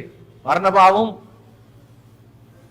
பேதுருவும் எனக்கு வலது கை கொடுத்தார்கள் சொல்லி கலாத்தியர் 2ஆம் அதிகாரத்தில் எழுதுவான் பவுல் அப்போஸ்தலன். ரைட் ஹேண்டட் ஃபெல்லோஷிப், வலது கை கொடுக்கிறது ஒரு. இன்னைக்கு வலது கையை கொடுத்து பிரைஸ் லார்ட் சொல்லுகிறவர்களும் என்ன இல்ல, சரியான ஃபெல்லோஷிப்ல இல்ல. சொல்றது பிரைஸ் லார்ட் பிரதர், ஆனா இவருக்கு அவருக்கு 1 கிலோமீட்டர் டிஸ்டன்ஸ்ல இருக்கும். அது என்ன பிரயோஜனம்? இந்த மரணத்தினாலே பிதாவோடு கூட என்னை ஒப்புரவாக்கினீர்ப்பா. அப்படியானால் நான் என்னுடைய சகோதர சகோதரிகளோடு கூட, என் குடும்பத்தாரோடு கூட, என்னுடைய வீட்டில் இருக்கிறவர்களோடு கூட, மற்றவர்களோடு கூட யாராவது இங்க சண்டை போட்டுக்கிட்டு இருந்தீங்கன்னா அந்த குட் ஃப்ரைடே அன்னைக்கு ஒப்புரவாகணும். Price God. இது கொஞ்சம் கஷ்டமா இருக்குல்ல, மற்றதெல்லாம் சரியா இருக்கு புறப்புறம். இது எப்படி, இது எப்படியா? இன்னைக்கு ஆனாதான் ஆசீர்வாதம், மற்ற ஆசீர்வாதம் இது இல்லைன்னா கிடையாது. அல்லேலூயா. நேர போயிடுங்க. தூரமா இருந்தாலும் சரி, பக்கத்துல இருந்தாலும் சரி, அவன் ஏற்றுக்கொண்டாலும் சரி ஏற்றுக்கொள்ளாட்டாலும் சரி, அல்லேலூயா, உங்க சைட்ல சரியாயிரணும். ஆமென். யாரு மேலே மனத்தாங்கல் வச்சிருக்க வேண்டாம், யார் மேலும் ஐக்கியத்துக்கு தடையா எதுவும் வச்சிருக்க வேண்டாம். அவர் அநியாயமே செஞ்சிருந்தாலும் சரிதான், தோத்துறோம். கிறிஸ்துவுக்குள்ளே நாம் என்ன செய்யணும்? மன்னித்து மறக்க. எனக்கு கிருபதாரு. கிறிஸ்து இயேசு உங்களை மன்னித்தது போல ஒருவருக்கொருவர் தயவாயிருந்து மன உருக்கமாயிருந்து மன்னிங்கன்னு வரும். அப்ப தயவு மன உருக்கம் கிறிஸ்து மன்னித்தது போல நாம் மன்னிக்கணும்னு சொல்லும்போது என்ன காரணத்தை சொல்லி நம்ம பேசி மன்னிக்காம இருக்கிறது? சிலுவையில மரித்தது பிதாவோடு ஒப்புரவாகிறதுக்காக நம்ம மன்னிச்சு ஏற்றுக்கொண்டு கொண்டுட்டார். நாம மனுஷர்களை மன்னிக்க எந்திக்கணும். இன்னைக்கு அநேகர் மன்னிக்காதனால வியாதி, உள்ளுக்குள்ள கசப்பு இருந்தால் அல்சர். ஒவ்வொரு வியாதிக்கும் சில காரியங்கள் இருக்கிறது தெரியுமா உங்களுக்கு? நெஞ்சு எரியுது, வயிறு எரியுதுங்களா? இல்ல நெஞ்சு எரிச்சல், வயிறு எரிச்சல். வயிறு எரிச்சல்னா அல்சர். வயிறு எரியுது எது? யாரையே பார்த்தா உனக்கு எரிச்சல் வருது, கசப்பு வருது, அதனால என்ன வந்திருக்குது? அல்சர் வந்திருக்கிறது. இன்னைக்கு குட் ஃப்ரைடே அன்னைக்கு வியாதியை சுமந்து தீர்த்து விட்டார். பிதாவோடு ஒப்புரவாக்கி விட்டார். அந்த ஆளோடு ஒப்புரவாகி அந்த வயிற்றெரிச்சல் இருந்து, அந்த நெஞ்செரிச்சல் இருந்து, அந்த கசப்புல இருந்து மாறிக்கிடணும். ஆமென். அதானா? அப்படி யாருக்கும் யாரும் உண்டா? இருக்கு, எனக்கே தெரியுதே. இருக்கு. ஒரு சில சகோதரர்கள் ஒரு சகோதரோடு பேசுறது கிடையாது, ஒரு சகோதரிகள் சிலவரோடு பேசுறது கிடையாது. இது என்னது? அதுக்கு 4 காரணம் சொல்றது. எந்த காரணமானாலும் அது காரணமே இல்லை. கிறிஸ்து நமக்கு மன்னித்தது போல, ஆமென், அவர் காரணம் சொல்லி இருந்தாருன்னா ஒரு பேருங்க வந்து சேர்ந்துக்க மாட்டோம். அல்லேலூயா. அவர் எதையும் பார்க்காம மன்னிச்சார். ஆமென். இவளுக்கு மன்னியும் ஆண்டவரே நாங்கள் செய்வது இன்னதென்று அறியாது இருக்கிறார்கள் என்று எல்லாத்தையும் டோட்டல் ஃபர்கிவ்னஸ். அதனால ஒப்புரவாகுதல் அவர் மரணத்தினாலே நமக்கு கிடைத்தது. அந்த ஒப்புரவாகுதல் தான் சைட்லையும் இருக்கணும். இல்லை என்றால் இன்றைக்கு இந்த குற்றீடு என்னைக்கு அதை நிறைவேற்றணும் பிரியமானவர்களே. அதுல குறை வைக்காதீங்க. சோத்திரம். ஒருவர் மேலும் ஒருவரும் மன தாங்களுடையவர்களா இருக்கக்கூடாது. புருஷன் முன்னாடி சண்டை போடாம இருந்தீங்கன்னா இன்னைக்கு ஒப்புரவாங்க. அதுக்கு 4 காரணம் சொல்லிக்கிட்டு இருக்காங்க. அவர் எப்போதும் இப்படித்தான், இவன் எப்போதும் இப்படித்தான், இப்படி சொல்லிக்கிட்டே இருந்தா கதை நடக்காது. நீ எப்போதும் இப்படித்தான் எனக்கு தெரிகிறது, ஆனாலும் அதனாலேதான் உன்னை மன்னித்து என்ன செய்யறேன்? ஏற்றுக்கொள். அல்லேலூயா. யாரும் சண்டை போட்டு வந்திருக்கீங்களா? சண்டை உண்டா? கையால் ஆகாத மனுஷன், இவர் என்னத்துக்கு இருந்து என்ன பிரயோஜனம்? அந்த பக்கத்து வீட்டுக்காரெல்லாம் இதுக்குள்ள வீடு வாங்கிட்டான், இவருக்கு ஒண்ணும் லாயக்கு இல்லை. சில பேர் புருஷனை போய் கையால் ஆகாதவன் ஒண்ணுக்கு லாய்க்கு இல்லாதவன் போனான்னு சொல்லிட்டு இருக்க வரைக்கும் அவர் அப்படித்தான் இருப்பார். எங்க ஐயா கையால் ஆகிறவர், எங்க ஐயாவை போல உண்டான்னு நீங்க சொல்லி பாருங்க, அப்பதான் அவர் மாறுவார். பிள்ளைகளுக்கே சொல்லி கொடுக்க கிடையாது. ஏதோ ஒரு அம்மா சொல்லிச்சாமல்ல, மார்க்கெட்டுக்கு பிள்ளைய கூட்டு போனா அங்க கத்திரிக்காய் மலை போல கிடக்குது. இந்த பையன் திடீர்னு ஒரு கேள்வியை கேட்டான், அம்மா இவ்வளவு கத்திரிக்காய் இருக்குது, ஒரு யாரும் வாங்காம போய் நாளைக்கு 4 கழிச்சு இதுல கெட்டு போகுமே, சொத்தையா போயிடுமே, குழு வச்சிருமே, இப்ப என்ன செய்வாங்க? 4 கழிச்சு உங்க அப்பா வருவார், உங்க அப்பாட்ட எல்லாத்தையும் கொடுத்து அனுப்பிடுவாரு. அப்ப என்ன அர்த்தம்? இந்த மனுஷன் போய் சூத்த கத்திரிக்காய் தான் வாங்கிட்டு வருவாருன்னு பிள்ளைக்கு சொல்லி கொடுக்குறான். அவன் அந்த பையனுக்கு அந்த அப்பா மேல என்ன நம்பிக்கை வரும்? இதெல்லாம் விட்டுட்டு ஒருத்தர் என்ன செய்யணும்? அல்லேலூயா. உங்களுக்கு வந்தவர் உங்களுக்கு வந்தவர் தான், இனி வேற ஒண்ணும் செய்ய முடியாது. வேற பேச்சுக்கு அங்க இடம் கிடையாது. அல்லேலூயா. அதனால accept as he accepted us. கிறிஸ்து நம்மை ஏற்றுக்கொண்டது போல ஏற்றுக்கொள்ளணும். சகோதரனோ சகோதரியோ மாணவியோ மாமனாரோ மாமியோ எதுவா இருக்கட்டுமே, உள்ளுக்குள்ள சரியா இல்லைன்னா பிரச்சனை. அது எங்க வரும் தெரியுமா? எல்லா வேதனைக்கும் ஆரம்பம். ஆமே ஆமே. வியாதி போனா என்ன செய்யணும்? ஒப்புரவாகணும். ஒப்புரவாயிட்டா எல்லாம் சரியாயிடும். ஒவ்வொரு காரியம் சரி. 2 கொரிந்தியர் 4ஆம் அதிகாரம் 10ஆம் வசனம் வாசிங்கள் சீக்கிரம்.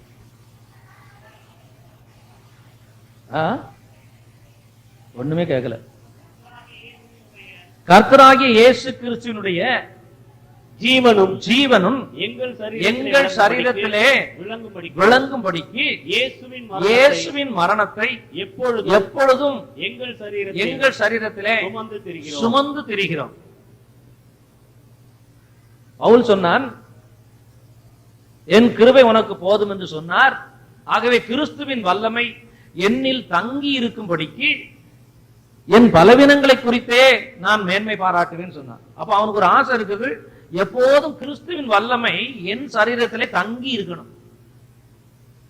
அது எல்லாருக்கும் வாஞ்சதான். கிறிஸ்துவின் வல்லமை என்னில் என்ன செய்யணும்? தங்கி இருக்கணும். முன்னால ஒரு பிசாசை கொண்டாந்தா பிசாசு ஓடணும். உண்மையில ஒரு வியாதிகாரனை கொண்டு வந்தால் நீ கை வச்சு ஜெபம் பண்ணா அந்த வியாதி என்ன செய்யணும்?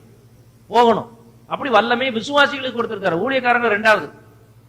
விசுவாசிகளால் நடக்கும் அடையாளங்களாவனே வியாதியசுமே என்ன செய்வார்கள்? கை வைப்பார்கள். என் நாமத்தினால பிசாசுகளை துரத்துவார்கள். ஒவ்வொரு விசுவாசியும் அதிகாரத்தையும் வல்லமையும் பெற்றிருக்கிறத உணர்ந்து செயல்படணும். ஆமே. அதுக்கு ஏன் பயப்படுறீங்க? விசுவாசிகளால் நடக்கும் அடையாளங்களாவனே. இதெல்லாம் என் ஆண்டவர் மரித்ததுனாலே கிடைச்சது. இங்க சொல்லப்பட்டிருக்கிறது, அந்த கிறிஸ்துவின் வல்லமை எங்கில் தங்க வேணும் என்றால் கிறிஸ்துவின் மரணத்தை நாங்கள் என்ன செய்து கொண்டு வருகிறோம்? சுமந்து திரிகிறோம். அல்லேலூயா. அவருடைய ஜீவன் எங்களிலே கிரியை செய்யும்படிக்கு அவருடைய மரணம் எங்களிடத்தில் விளம்படியா ஒப்பு கொடுத்துட்டோம். அதுக்கு என்ன அர்த்தம்னா, பழைய மனுஷன் அவரோடு கூட சிலுவையில் அறையப்பட்டது என்று நாங்கள் நம்பி இருக்கிறோம். சிலுவையில் அறையப்பட்டவன் மறிக்கப்பட்டவன். அல்லேலூயா. சிலுவையில் அறைஞ்சாச்சுன்னா அவர் முடிவு என்னாச்சு?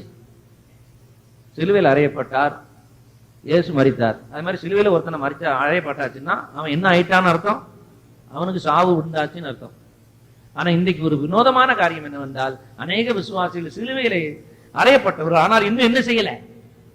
சாகலை. பவுல் சொன்னா, நான் அனுதினமும் என்ன செய்கிறேன்? சாகிறேன். நாம அனுதினமும் சாகாததுனாலதான் பிரச்சனைகள் வந்தபொழுது நமக்கு. இப்போ முந்தா நாள் ஒரு போன் வந்து பேசிக்கிட்டு இருந்தோம். அப்போ அவர் சொன்னார், அவருடைய சபையில பார்க்கிங் ரொம்ப கஷ்டம். காரை நிக்க விட்டுருக்கும் பொழுது எவனாவது மோட்டார் பைக்கு கூட அங்க விட்டுருந்தாங்களாம். இந்த மோட்டார் பைக்கை எடுக்கும் பொழுது கார்ல இடிச்சிருது. என்ன பண்ணிருது? அப்ப உடனே என்ன வந்துருது? இனி என்ன பார்த்து கார் இடிச்சு இவர் சண்டை பண்றது அவர் தெரிவிச்சார். எங்க கோயில் முடிஞ்ச பிறகு இது சில பேர் இப்படி பண்றதை பார்த்தா எங்களுக்கு கஷ்டமா இருக்கிறது. பார்க்கிங் இவ்வளவு பிரச்சனையா இருக்கிறது. இது என்னைக்கும் இதே ஒரு பிரச்சனை. யாராவது மோட்டார் பைக் எடுக்கும்போதோ, வண்டி எடுக்கும்போதோ, சைக்கிள் எடுக்கும்போதோ காரை அடிச்சிருந்தான், இல்லாட்ட காருக்காரன் அதை அடிச்சிருந்தான், அது விழுந்துருது. உடனே ரெண்டு பேரும் அப்படி என்றால் என்ன அர்த்தம்? இன்னும் பழைய மனுஷன் என்ன செய்யல? சிலுவையில இருக்கிறான். ஓத்திரம். ஆனா சிலுவையில என்ன செய்யல? சாக. ஏதோ ஒரு பாஸ்டர் சொன்னாராம், கமிட்டி, பாஸ்டரேட் கமிட்டி ரொம்ப ஓத்திரம் பண்ணிக்கிட்டு இருந்தார்கள். அவரை போட்டு உயிர் எடுத்துக்கிட்டு இருக்காங்க. அப்போ பாஸ்டர் சொன்னார், you are crucifying me, you are crucifying me. உடனே ஒருத்தர் சொன்னார், you are not dying.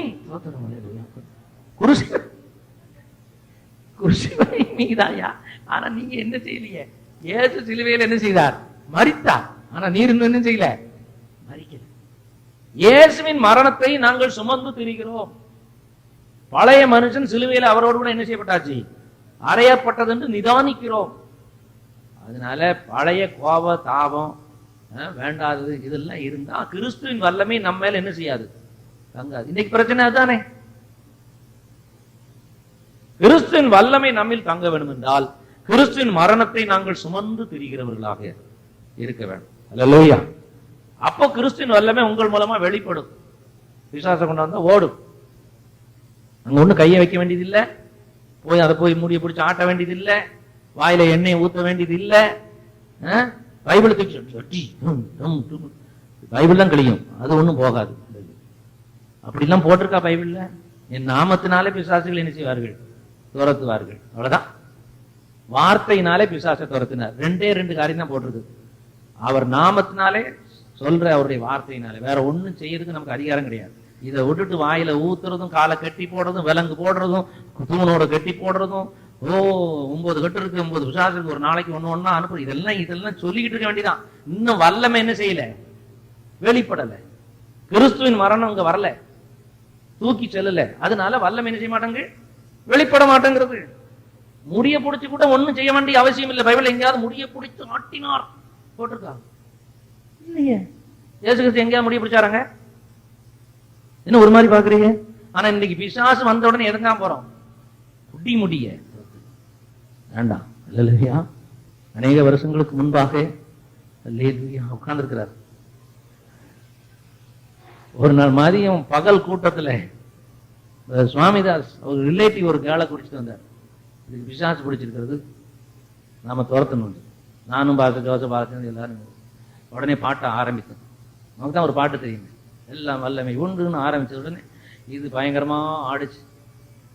ஆடுன உடனே நான் இங்கிருந்து போனேன். அப்பொழுது கற்றுக்கொண்ட பாடம் என்ன, முடியை பிடிக்கணும்னு சொல்லி நேர போய் மண்டையில முடியை பிடிச்சேன். அது ஒரு வெட்டுச்சு, முடி கையில வந்துருச்சு. அல்லேலூயா. அது தோப்பான்னு எனக்கு தெரியாது. நான் கையில முடிய வச்சிருக்கேன், அது ஆடுது, என் கையில இது இருக்கிறது. நான் இவரை பார்த்தால் இவர் ஒரு மாதிரி முழிக்கிறார். ஆமா, சொல்ல மறந்துட்டேன், அது சின்ன வயசுல இருந்து அதுக்கு முடி கிடையாது, அதுக்கு டோப்பா வச்சிருக்கிறார்கள். நான் உங்ககிட்ட சொல்லி இருக்கணும், நான் சொல்லல. இன்னையாவது இப்படி பண்ணிட்டீங்களே அவன்னு சொல்லி, அப்ப இவங்களோ பாட்டு பறிச்சா பாட்டு விடல. நானும் பிசாச போகான்னு சொல்லிட்டு கொண்டு முடிய வச்சா அது இங்க வைக்கக்குள்ள அது அங்க போயிருது, அங்க போனா இங்க வந்துருது. இதை வச்சுக்கிட்டு நான் பட்ட பாடு, அடே அப்பா, அல்லேலூயா, பெரும்பாடாய் போச்சு. அன்னைக்கு தீர்மானம் பண்ண, இந்த முடிங்கிறது வேண்டாயா, கடைசியில பாடியே சத்தம் போட்டு அந்த பிசாசை ஒருபடியா துரத்திட்டோம். அது பொத்துன்னு விழுந்த பிறகு கொண்டு போய் முடிய கொடுத்து வச்சுக்கோ, தோத்துறோம், உழைச்சேனா. அல்லேலூயா.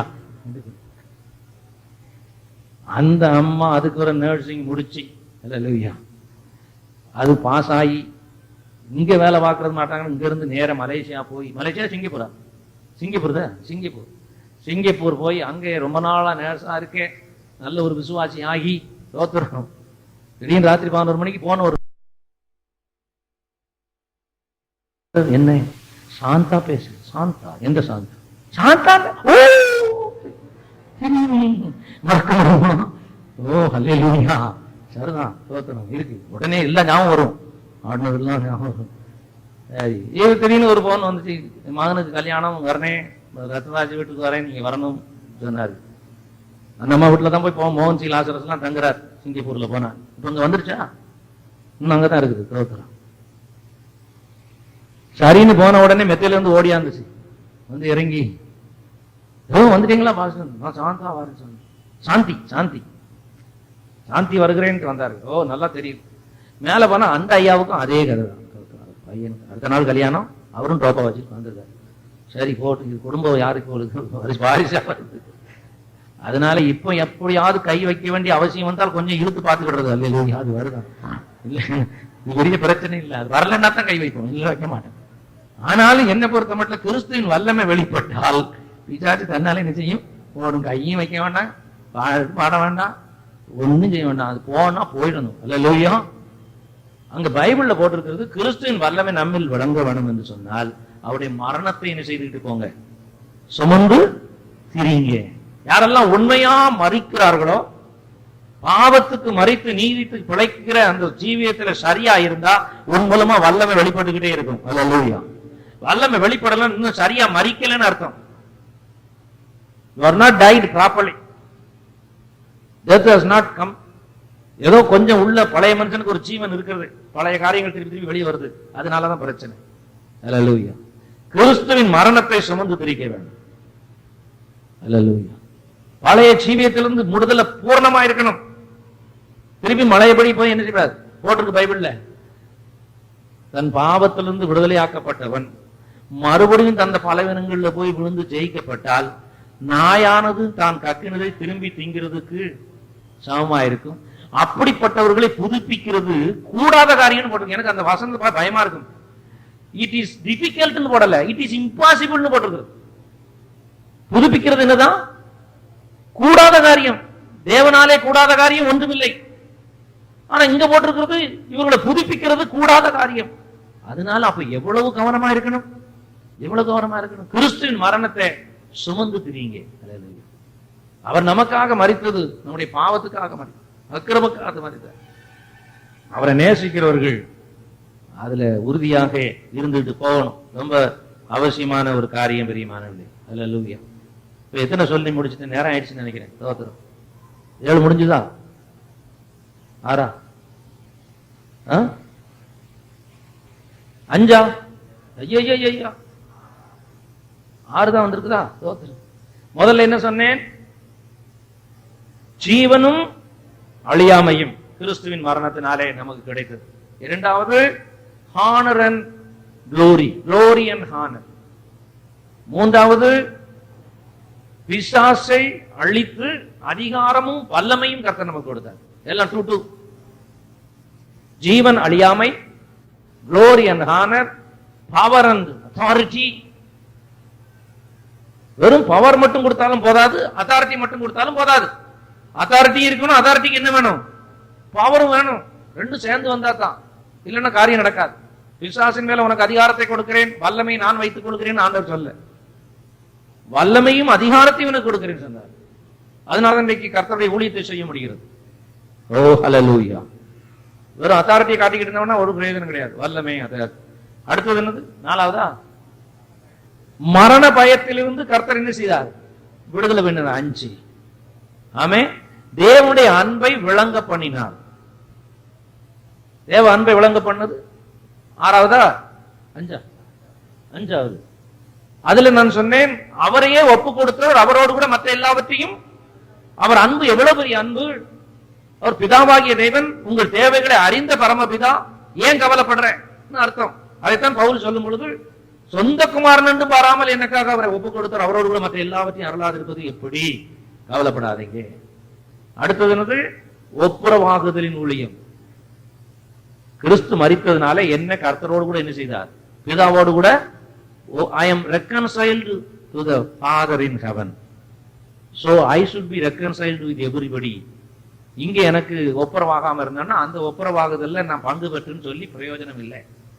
குட் ஃப்ரைடே அன்னைக்கு ஒரு ஒப்புரவாகுங்க. புருஷன் மனைவி சண்டை போட்டிருந்தா ஒப்புரவாகுங்க. பிள்ளைகளோடு சண்டை போட்டிருந்தா பிள்ளையோட ஒப்புரவாங்க. பிள்ளைகள் பெற்றோட ஒப்புரவாங்க. சபையில சகோதர சகோதரிகளுக்குள்ள ஏதாவது இருந்தா அது ஒப்புரவாகும். ஆமே, அப்படி ஒப்புரவானால் நாம் கிறிஸ்துவின். கடைசி என்ன சொன்னேன்? கிறிஸ்துவின் வல்லமை நம்முடைய சரீரத்திலே தங்கி இருக்கணும்னா அவருடைய மரணத்தை நாம் சுமந்து தெரியும். இப்ப ஏழாச்சா? 6? என்னங்க அது? 7. 7ஓட நிறுத்திகள் இன்னும் 2 கூட இருக்கிறது. நேரம் இல்லை, இன்னும் கொஞ்ச நேரம் போனா குற்றேடை உண்மையான குற்றேடை ஆயிடும். சில பேர் குற்றேடை அன்னைக்கு ஆள்களை சிலுவையில் அறைவார்கள். இயேசு சிலுவையில் அறிஞ்சு போதாதுன்னு ஆள்களையும் சேர்த்து என்ன செய்யறது? சிலுவையில் அப்படி அறைய விரும்புகிறேன். பேசுங்க.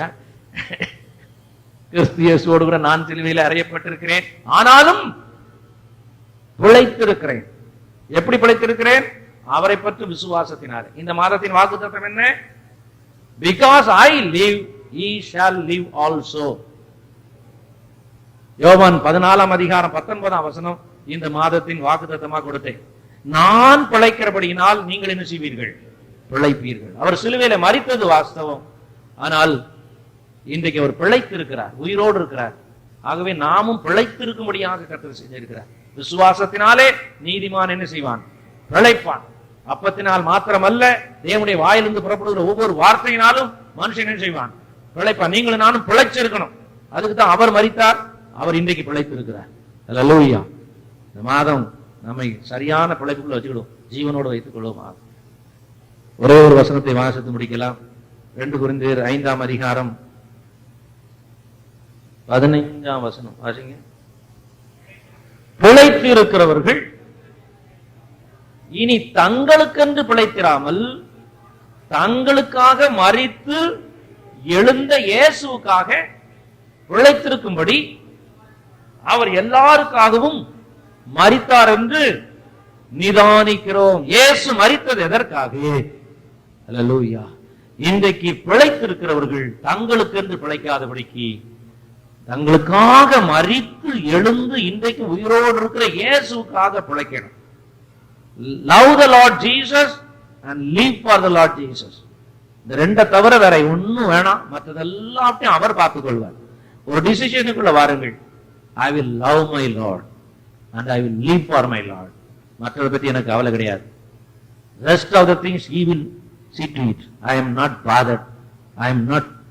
I will not worry for anything. உலக மனுஷன் பாடுறான், be happy, don't worry, be happy. நான் கேட்டேன், அவன் பாடுறான் don't worry, be happy. ஆனா don't worry, be happy யார் தான் உண்மையா சொல்ல முடியும்?